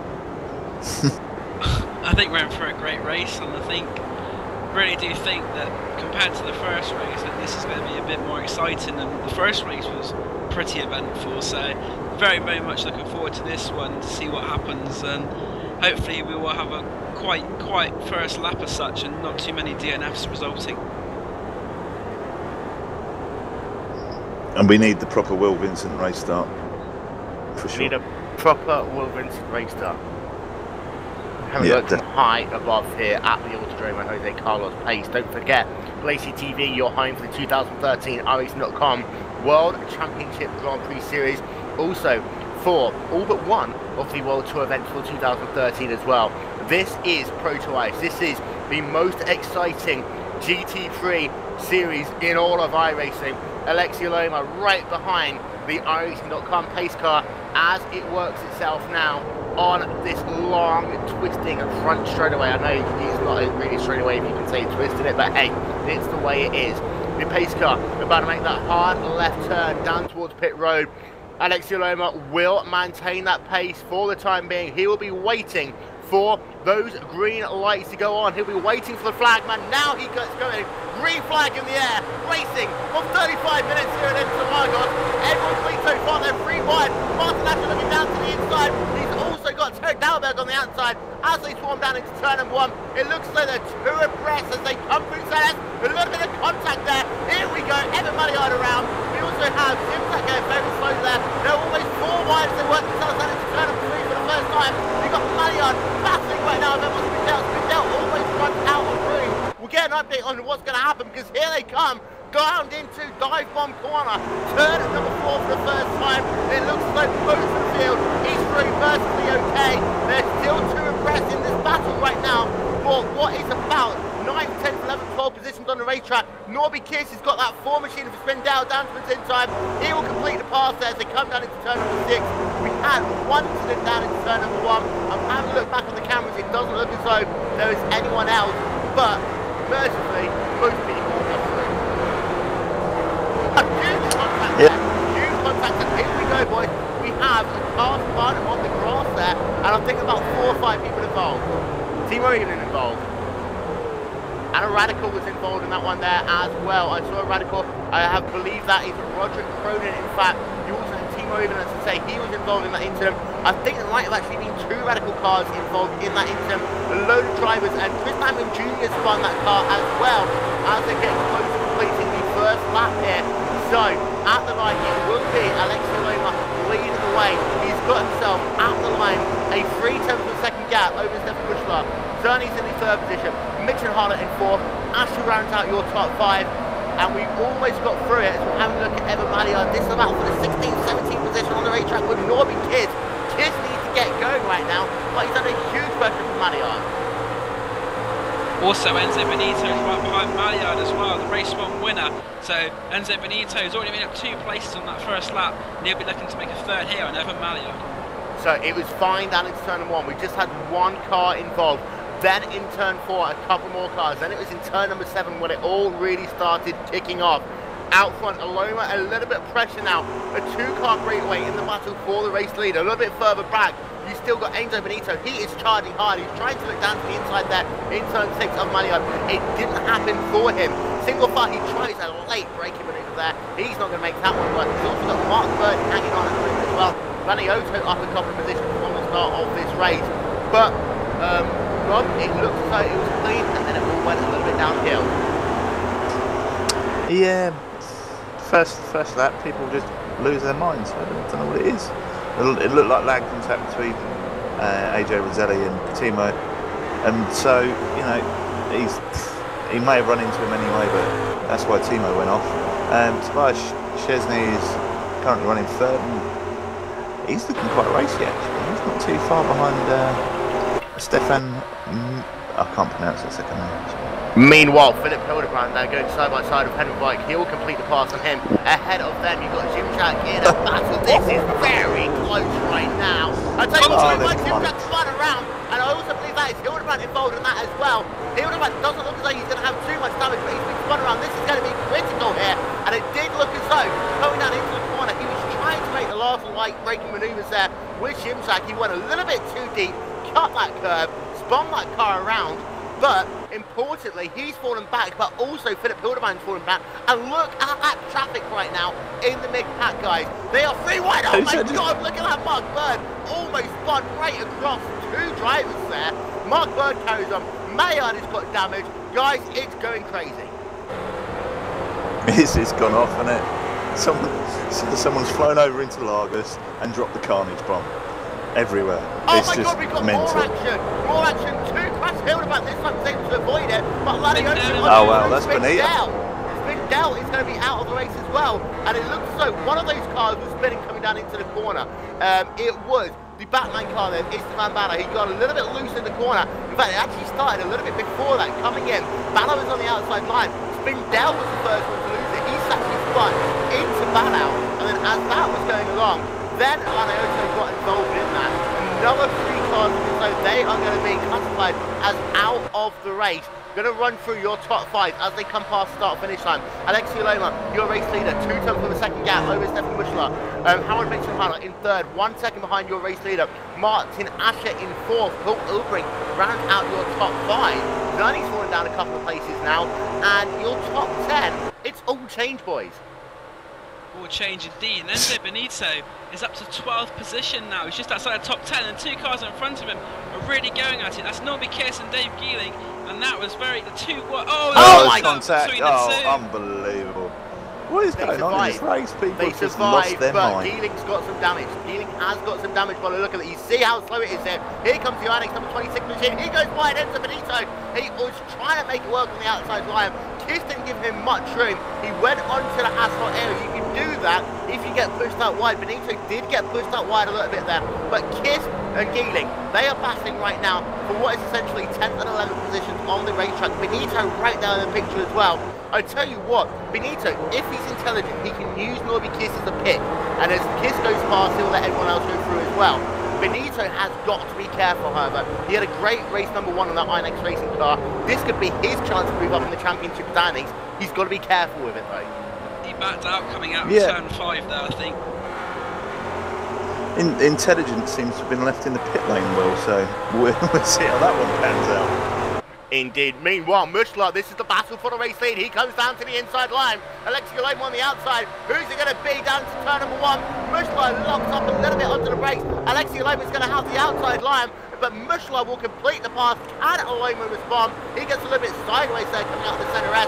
This brings Howard Victor Harder back into the picture, as will Martin Asher and Paul Ilbrink. Your top 5 right now, separated by just about 2 seconds on the racetrack. Mushla looks like he might drive away now. I don't know what happened to Tobias Chesney, but he was running 3rd, and now he's 7th. Indeed, and we talked about that just a couple of moments back. But this is critical right now. If Mushla can pull a gap over Alexi Loma, he can very easily walk away with this race. Loma will start backing the pack up. He's right on the rear, actually, of Martin Asher as they come down into 7. Not quite close enough, but Ilbrink is looking very racy now. Yeah, yes indeed. It was really racy coming onto Martin Asher, coming through the corner. I thought he might have had to try and make a move on turn 4, but Ilbrink is when he did have his brain in gear and decided not to do it. But he's got to be a bit careful because he's also got Tao Dalbert behind him now as well. I'll give you an update on Chris Jimrak. He's currently running in the 21st position. Norby Kiss ahead of them, going too wide at the moment, and a little bit more contact there between Kiss and Dave Geeling. That pushes Geeling out wide, and that will allow Enzo Benito to get past as well. But Benito looking very close here. Oh my God, look at this! They contact there. Benito's going to go into the wall. Benito somehow saves it, but very, very close there. Norby Kiss has taken a couple of licks. I will not be surprised if he has damage. Enzo Benito will be livid with that move. He's able to get side by side, almost coming out that corner. Then Norby Kiss lost it. Yeah, it seemed like Kiss just seemed to lose the back end and left Enzo Benito with nowhere to go. He's got damage to the front end of his car, and Enzo Benito's now coming down pit lane. Hugely disappointing there for Enzo Benito. Meanwhile, going to check in on Paul Ilbrink. He's involved in this battle for 4th, 5th and 6th positions on the racetrack. Ilbrink looks very good in Sector 2, but he's struggling, I think, with straight line speed in Sector 1. Enzo Benito, your race winner from heat number 1, is on pit road, so he did get a hard lick there. He avoided that Marco barrier, but for Enzo Benito, that's just catastrophic. Massively, it has a massive impact on his chase for the championship. Is Ilbrink? He makes it stick. Does he make it stick on Martin Asher? No, not quite. Doesn't quite get it done. Is he going to cut back? Is he going to go for a cutback? No. There's so much Has he got enough? between these drivers, though. So much contact. They are door banging here today. Yes, this is like the British Touring Car Championship, but in McLaren. Meanwhile, they're going to get the run up the hill this time. It looks like Ilbrink actually gets himself a better run. He's going to split that car to the inside. He'll make his intentions clear very early on. Now Martin Asher will come across to try and defend that line as they work themselves past the last section of this front straightaway. They'll come down into turn number 1 once again. Ilbrink looking much closer now. You see already Asher thinking about going defensive. Will Ilbrink try and slow it down the inside? No, he won't. So heads up driving right now for Paul Ilbrink as they slam it down into turn number 1. Meanwhile, Alexi Loma has fallen back now. 1.3 seconds is the gap between himself and Stefan Mushla in the battle for the race lead. And that 20 car is driving away, Dan. Also looking back here at Max DeLorco, he's made a good move there to take 15th place on Samo Nimasalo. So Max DeLorco, who had DNF in the first race, I think he's gone off. Samo Nisinamo's onto the grass. Past him goes Jano Matikainen, and there's a couple more going past as well. And also Paul Ilbrink has gone past Martin Asher, so Paul Ilbrink up into 4th position. So he's got that job done there. That was down into dive bomb corner, turn number 4. Wasn't a dive bomb there. A nice clean pass, however, for Paul Ilbrink, now up into the 4th position. His next victim will be Howard Mixon-Harder in the 3rd position. He's about 800 a second ahead of him right now. Going to run through your top 10 as it stands.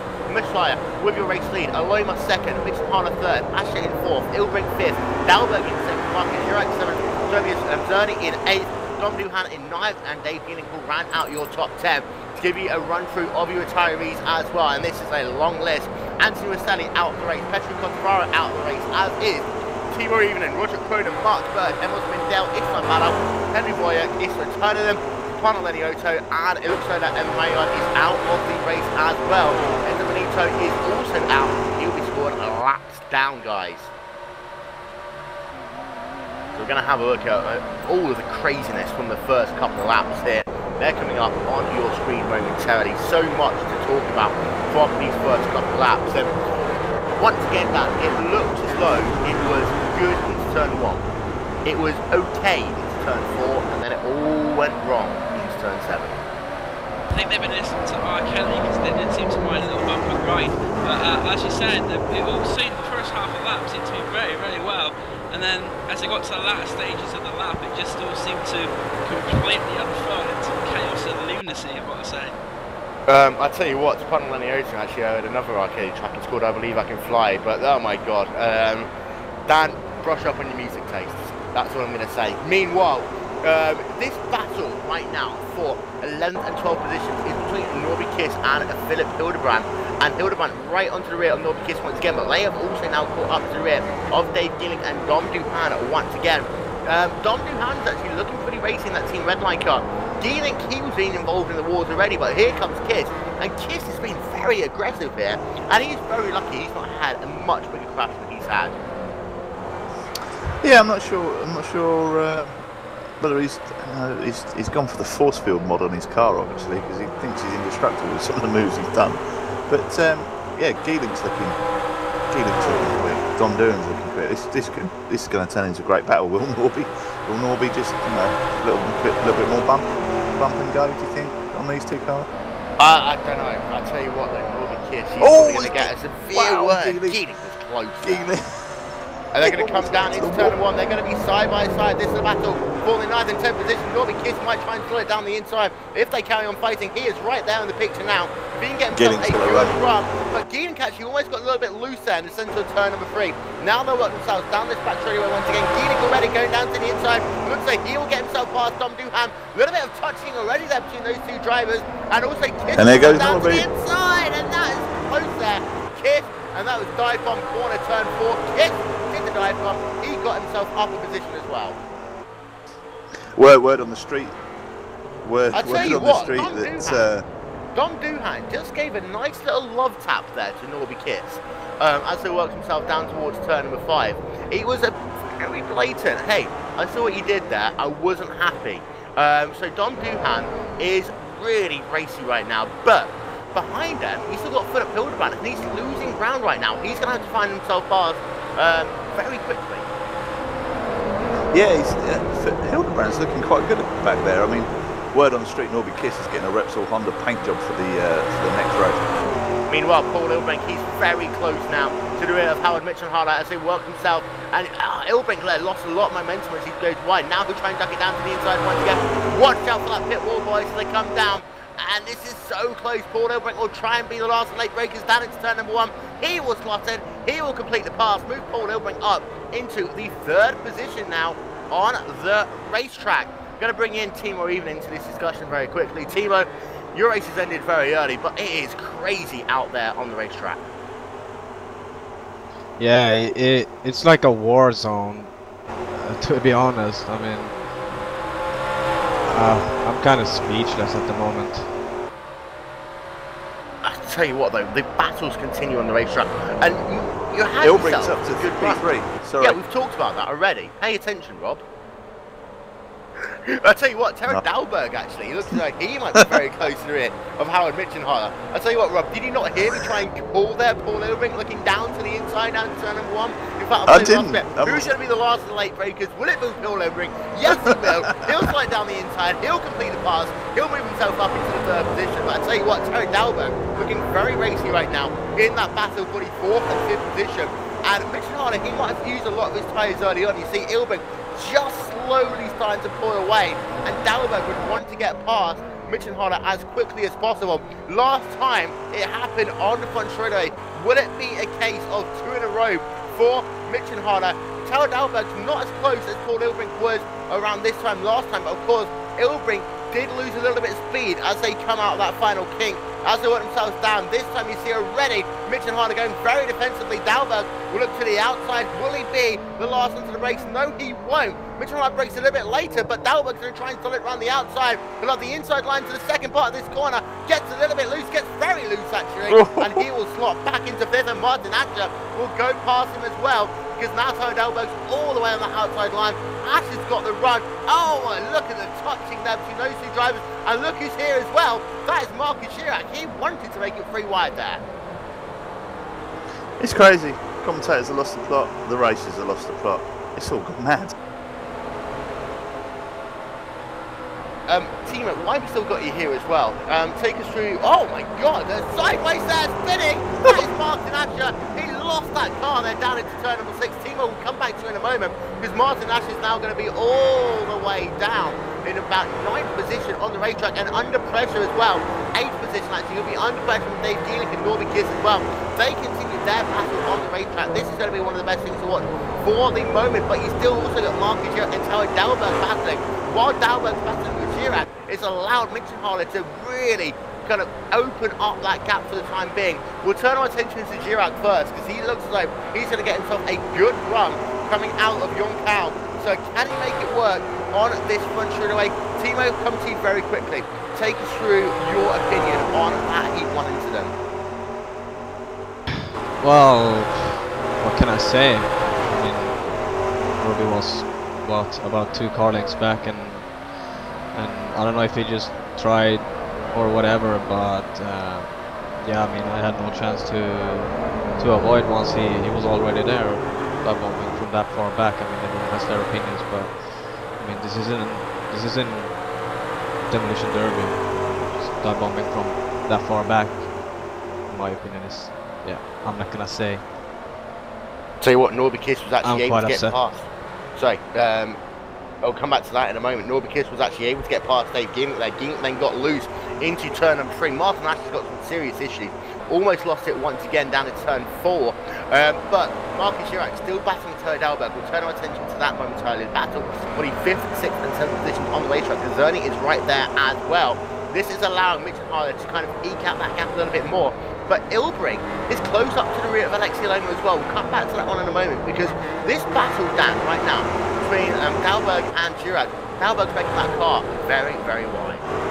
Making it very wide indeed, and he's trying to keep his position. He's got a 5th place finish, which Tyler Dalberg will be very, very keen to keep. It will give him a lot of points, and he's got some very racy drivers behind him, Jernick, Cherney, Asher, those 3, and also there's another group behind, but they're not quite in contention, but we've still got time yet for the group, including Norby Kiss, Dave Geelick and Philip Hildebrand, to also get involved if Tyler Dalberg's going to start backing up the pack. Here comes Paul Ilbrink. He's going to try and look to the outside lines to come down into the centre S. Once again, we are into the second half of this race now. Heat number 6 even of the PolarGT $1,000 Cup. Ilbrink gets a very good run here out of the Curve de Sol, turn number 3. They'll work themselves down this back straightaway.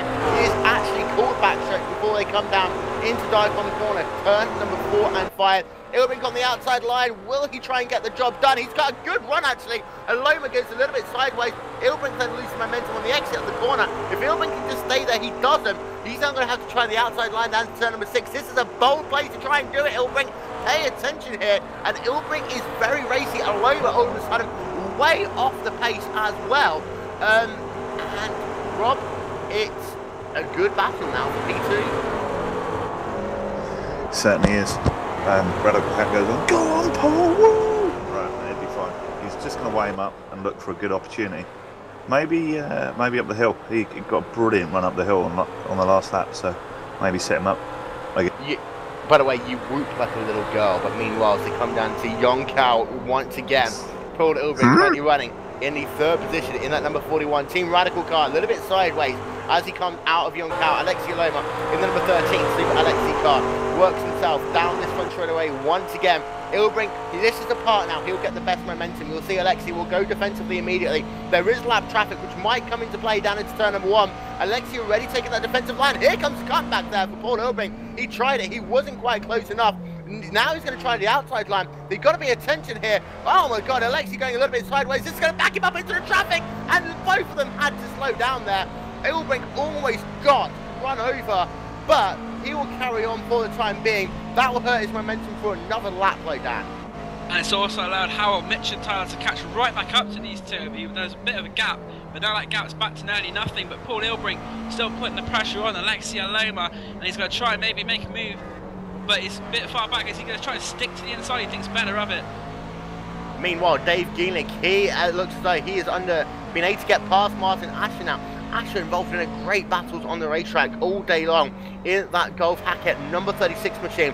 But Norby Kiss, of course, now is ahead of Geelick. We've got a car off there. That is Stefan Frenzel, who just pulled that car off the racetrack to allow all of the traffic to go past. We've also now got a bit of a train evolving because Marcus Sherrick has been able to get past Terry Delberg outside of our screen. Zernsey is still involved in this freeway battle, however. But you're right there, it's a freeway battle now between Alexi Loma, Paul Ilbrink, and Howard Mitchell-Harder coming back into play. Rob, this time Alexi going a little bit sideways, Ilbrink losing it, and that's going to allow him to lose 2, maybe more positions. Here comes Marcus Sherrick on the outside line. He will take a position away there. Also from Paul Ilbrink, and Tarek Dalberg's going to come right into the slipstream as well in that variety car. Will he get past? Yes, he will. But that would almost be a clean pass before they get down into turn number 1. That was a huge momentum loss there for Paul Ilbrink. The worst place you can lose the back end just before you go up the hill. Ah, dear. That was critically bad.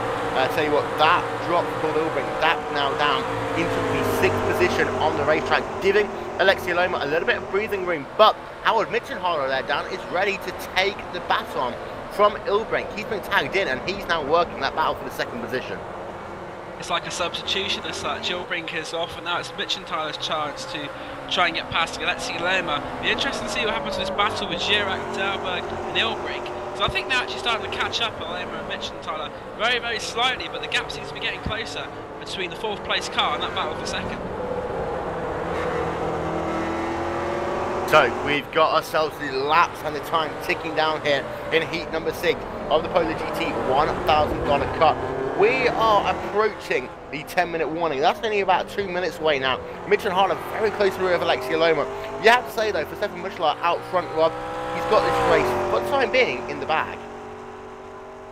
Yeah, he's just cruising around, putting in consistent laps. No one picked him. He's come out of nowhere. No one even mentioned him. We'll mention him now because he's out in P1 by 6 seconds, so he's away. And as this battle commences, as Norby Kiss is right on the back of Tobias Schöning right now as well. As they work themselves down the front straight once again, Norby Kiss looking to the outside line as they come down into the centre S there on the Apex Racing UK car. Followed by old Tobias Schöning, and a little bit there, Norby Kiss will slot himself past there. Good work on the outside line there for your points leader, Norby Kiss. And the Apex Racing car there of Zerny comes back 1 position. Paul Ilbrink lost a bit of momentum down into the centre S actually, fell back from the rear of Tara Dalberg. That's allowing Norby Kiss to close up to him just a tiny little bit. But right now, we've got ourselves a train all the way from the Team Allen driver of Marcus Girac, then Tara Dalberg in the 5th position, Paul Ilbrink 6th, Norby Kiss now up into 7th, Tobias Schöning still there in 8th, Dave Geeling still there in 9th, Martin Asher at the rear of this in the 10th position, and Philip Ildebrand and Dom Duhan have now caught this pack as well. Let's turn our attention actually to Max Delorco. Started this race 37th, running 13th.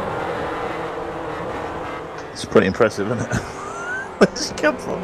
And where does that put him in the... he's not quite in the Hard Charger award, but he will be after. Philip Hildebrand has caught up to the rear. There's a little bit of smoke there from Martin Asher. Really has overworked his tyres so far in this race, allowing Hildebrand to catch up actually to the rear of him as they came down into Yonkau once again, and then Asher going a little bit wide as well. So this is a battle all the way to say from 6th all the way down to the 11th positions on the racetrack. Mitchenharder is now very close to the rear of Alexi Loma as they come down. And I tell you what, Loma actually almost hit the wall. Here comes Mitchenharder down to the inside. Last of the late breakers, he tags Alexi there. Alexi's going to go sideways. They will carry on. And now another hit. They're both out no the race. spin. Carnage. And that battle for 6th down to 11th now becomes battle for P2. Great. That was a big move there by Howard Mitchenharder. He was late on the brakes. And he held that inside line, but then he came off the curb just a tiny bit in the centre of the corner. Aloma was right there on his door. You could almost argue that Alexi, if he carried on turning, would actually have tagged him anyway. But then that secondary impact, that was just a case of no one's going to have this corner if I'm not going to get through.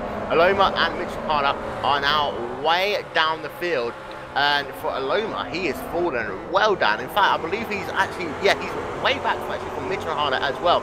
Richard Harlow right now is behind Max Alorca. He's now sat in the 14th position. Alexia Loma, however, he will be sat down in about the 16th position on the racetrack. That is huge, man. Big shame, really, but I think Mitch and Harlow saw that big train of cars getting closer and closer, and he knew that if he didn't make a move soon, that big train would catch up to him. There's about 5, 6, 7 cars there, and they were actually catching the battle for second place. And he made his move, and to be honest, I think it's a bit of a shame it ended that way, because until then, those two have played rather nicely. But as it turns out, this big train is now a battle for second place, and I can see more fireworks before the end of the race. More fireworks. We've got another train developing on the racetrack as well. This starts with Gianna Matakane in the 16th position, Yoni Hagman 17th, Amanda Palumbo in 18th, and then Christian Jimczak in the 19th position. But we've got a spin down in turn number 1. That looks as though that was Zernsey there losing himself some positions. And it's still too wide. Philip Elderman's ready to get past. He almost got past Martin Ashley as well as they got themselves through the curve of the Sol. That's kind of broken this pack up a little bit now into 2 smaller packs. You've got yourself Girac now up into the 2nd position on the racetrack. Tower Dalberg in 3rd. Norby Kiss in the 5th position. Paul Ilbrink's actually lost a position here as well. He's fallen way down. He's now behind Dave Geeling, so another issue for Paul Ilbrink, Rob. It's not going to plan, is it? Not really, no. Also, Max Delorque's had a technical problem.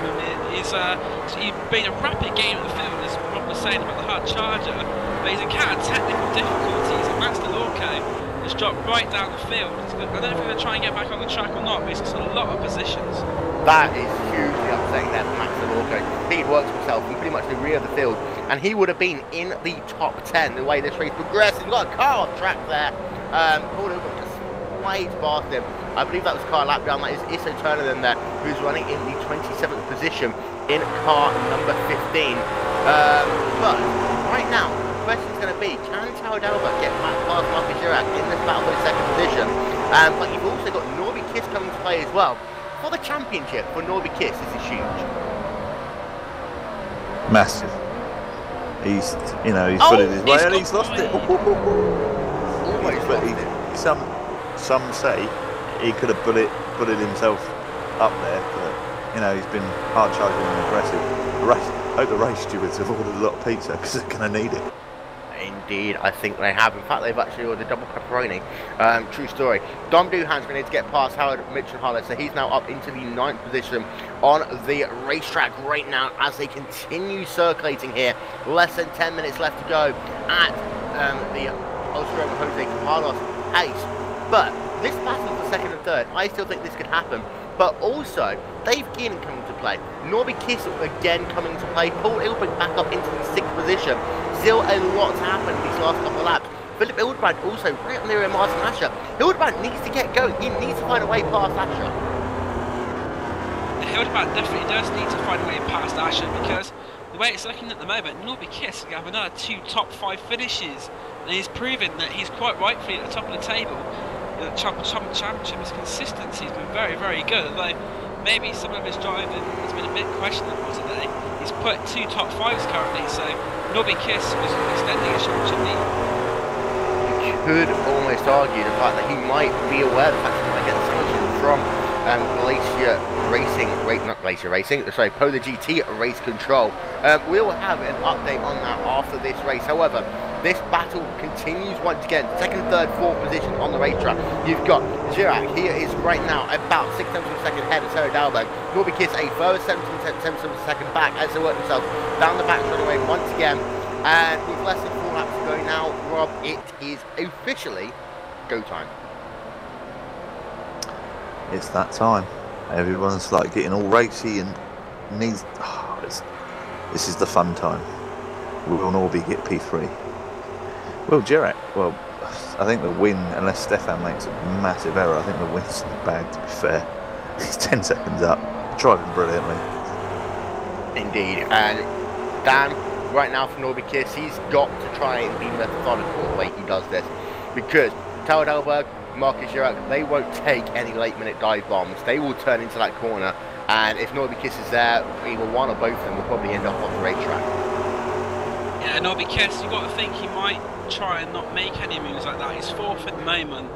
for the championship, he's doing himself a world of good. Does he really need to try and push Tara Darbo and Marcus Durack? I know he's a racer, and racers go for positions, but this is the championship. You've got to think, you've got to think about the long run. Will Norby Kiss think about the long run, or will he try and go for short-term glory? Meanwhile, the battle continues between Yoni Hagner, who's been able to get himself now past the Matakayan, and Amando Palumbo in the number 76 Logitech car. And I tell you what, Hagner, he's had a disappointing day today by his own standards. Matakayan, a tough day in race number 1, doing a little bit better here in heat number 2, but Palumbo looking as though he is going to try and charge it down as they come past the start finish line once again. We'll see whether Palumbo can make the move there on the Matakayan. He's not going to be close enough just yet. He will slow it down to the inside, but not going to be able to get that job done. But Hagner, they're slowing Matakayan up just a little bit as they work themselves through the centre west. Hildebrandt's been able to get past Martin Asher finally, Rob. He has, but Asher is looking for a way back. As he looks to the inside, going up the hill. That was close. Down into turn number 6 really there. Close. Oh, that's going to allow. So, Dom Doon said he was going to win, didn't he? He's 9th. It's not going so great. Dom didn't say he might. No, that wasn't Dom. I thought it was it's Paul who said he was going to no, oh, and both our predicted winners aren't doing so. Alesky's 14th. Paul 6th.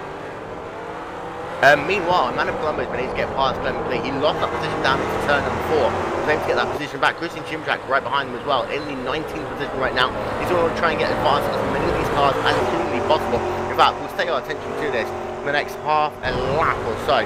Asher is still battling now with Philip Hildebrand. They're going to be side by side once again. Asher's going to just about have enough room as they come past the start finish line. There'll be 2 more laps left to go in this race. Asher looks down to the inside. Can he hold it on that inside line? Oh no, look at that. Hildebrand just lost it. Hildebrand just lost it under braking. He locked up by the look of it. No, he caught the grass.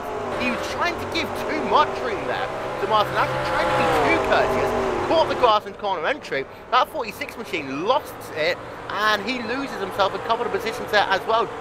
Toby Zernsey goes past, and it looks as though that Hildebrand is going to be down, almost down into the 10th position.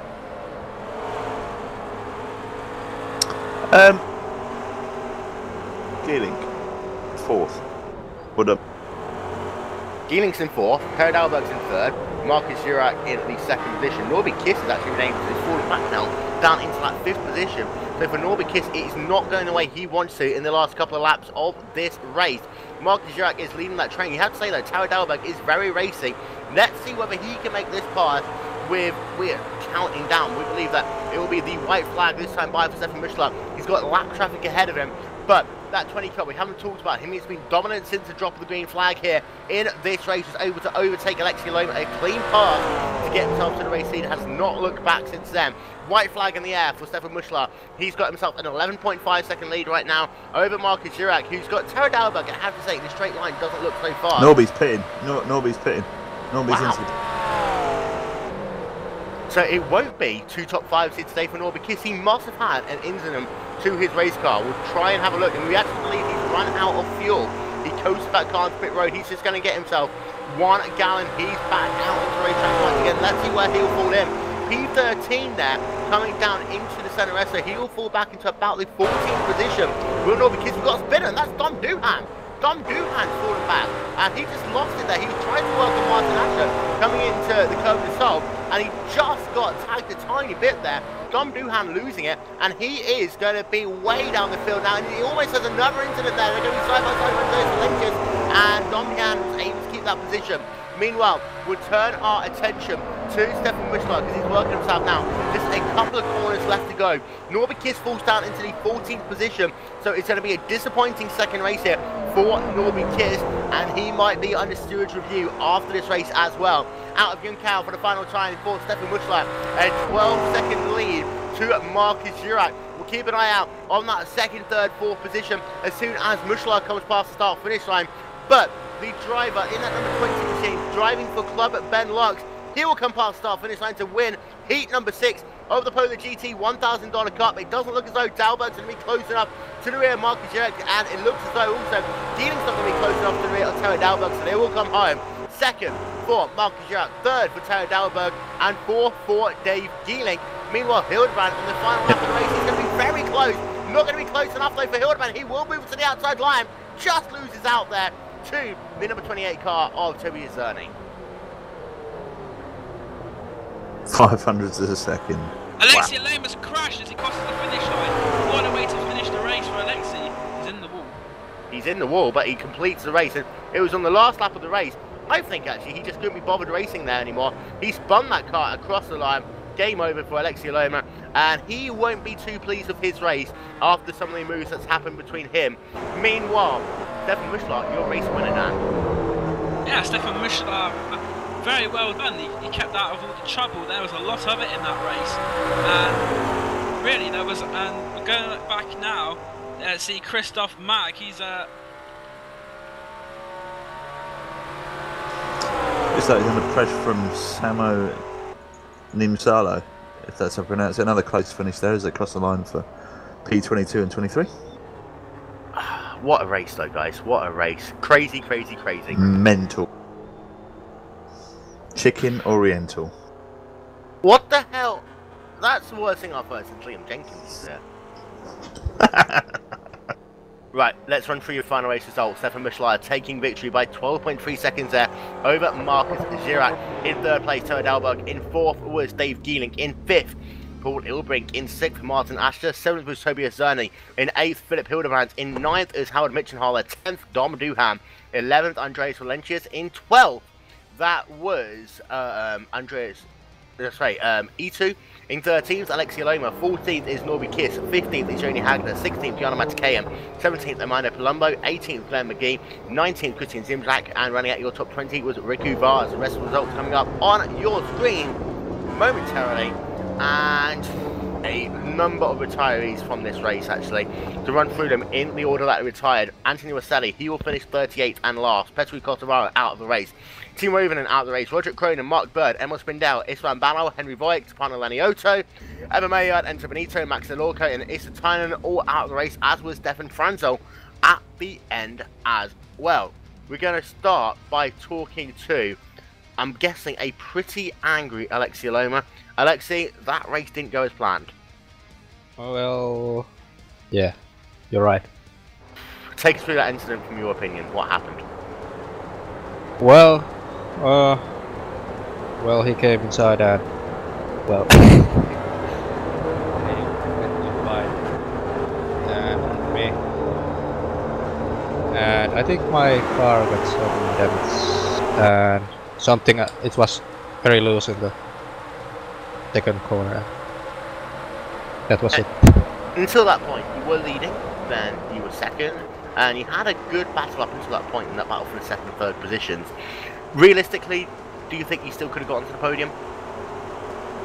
Yeah. I think maybe for some reason I didn't defend probably for the lead. I don't know, I did the same mistake at Silverstone. Made it here, so kinda stupid me for losing that lead in first place. Yeah. Well, probably top 3 answer. Well, 13 days time we head over to the Mid-Ohio Sports Car course. Is it a track that you even enjoy racing at? Well, I usually struggle with tracks, at least with other cars. Well, at least the F1 car. The tracks that have like big braking zones where you have to really push your braking, and there's a limit, and Mid-Ohio is better track for me, but who knows. Just bring Emil Spindle and Evan Maillard some crying towards from Jimmy Spencer. Oh, indeed. Oh, the Jimmy Spencer crying towels. That's comment of the day, by the way. Bad race for Alexei Loma. He comes home at the end outside of the top 10. Going to turn our attention now to the guy who came home in the second place, Marcus Jurek, in that number 44 car. One hell of a tough race, involved in a great battle with Terry Dalberg for pretty much the entire race. Yes, what was very nice, and it was way more than I ever expected to get tonight, because we completely refurbished our basement the last 3 days, and my rig was completely dismantled. My computer was too I don't know what the word is.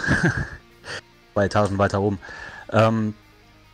Well, my complete racing rig was dismantled, and I reassembled it about 30 minutes before the race and did some practice. I hope to get into the top 20, top 10 at best. Yeah, I didn't expect to be inside the top 10 in race 1, and even on the podium second race. But as you could see, my pace was not that good. I just collected all the cars that crashed in front of me, and yeah, I was a bit lucky to get through this. That battle with Terry Dalberg, that went on lap after lap after lap after lap, and you couldn't find a way past. How frustrating was it sat behind him for all of that time? It was very frustrating. I had quite a lot of rear wing, and I had not the straight line speed to get any close at the end of start finish to make a move there, and I thought I was clearly faster than him. And it was really frustrating, and then I passed him and thought, wow, this is gonna be it. Gonna get away pretty easily, and it wasn't easy at all, as you could see, because obviously I wasn't any faster than him. And in the end, come home in the second position. 2 weeks time, well, 13 days time, we head over to the Mid-Ohio Sports Car course. Looking forward to it? Not really. It's not one of my favorite tracks, not at all. It's very difficult to overtake there. It's very a slow, narrow track, and it's, as I said, not one of my favorite tracks. I like the fast, open, wide tracks. Well, we'll see you in 13 days' time at the Mid-Ohio Sports Car course. Gonna hand it over to Rob Cuss. He is stood by with Terry Dalberg. And how are we, Taro? Explain your race to me. Explain? Oh, I didn't know I have to explain my racing. We would actually like an explanation of every corner, please. Yes. Well, gear change, revs, everything. Turn 1 was quite interesting. I was on the outside, and I don't know, at least 2 cars on my inside, I think. But it was a lot of mess. And somehow I survived, unlike last week, where I ended my race in T1 in both starts. So, so all in all, a bit of a better result this week then. Yeah, I didn't really expect third place in Heat 2. No way. Wait, you had to drive it. You had to wheel the car to get there. So massive, well done. It's what were you actually hoping for as you went into the? Just hoping I would survive and finish the race, maybe in top 20. First heat I was 16th, so that was, something I kind of expected. Hey, come on, that's what I said before. Sorry, didn't hear you. I tell you what, I've got one more question. Go. I've got one more question, Taro. How does it feel to finish a Heat 2 race? It's not bad. Is that it? Yeah.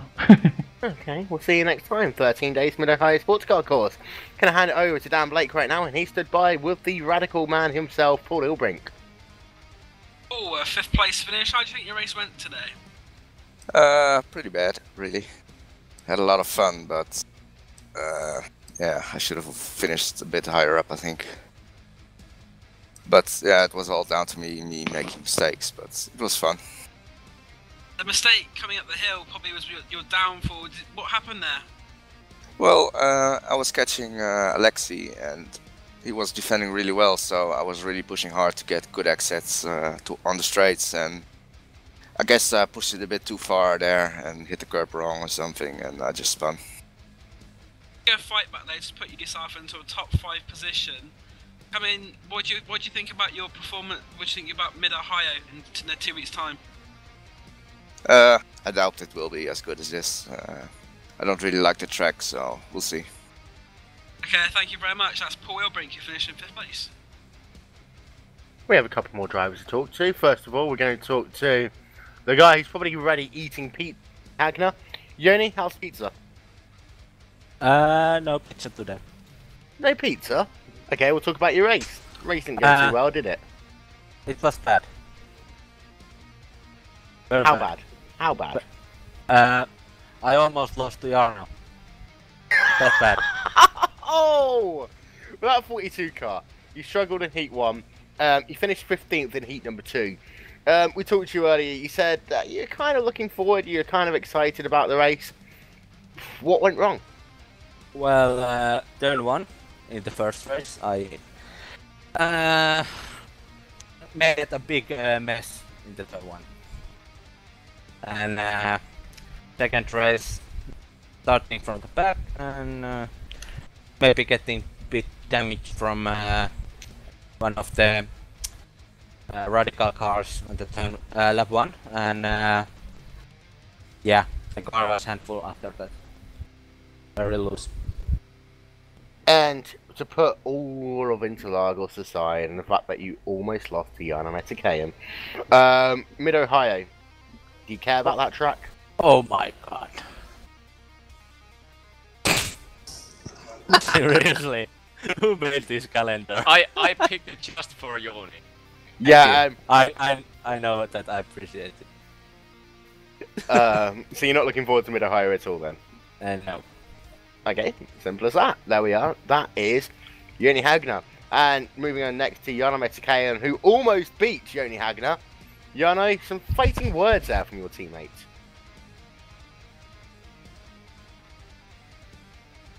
I did do a little bit better than Yoni, I think, compared to my last 2 races. Well, yeah, you finished the race. Well done. Congratulations in Heat number 2. Heat number 1 Silverstone, didn't, I didn't even finish first lap. Yeah, Heat number 1 didn't go your way, however. You had an incident, I believe, with Damron Jr.?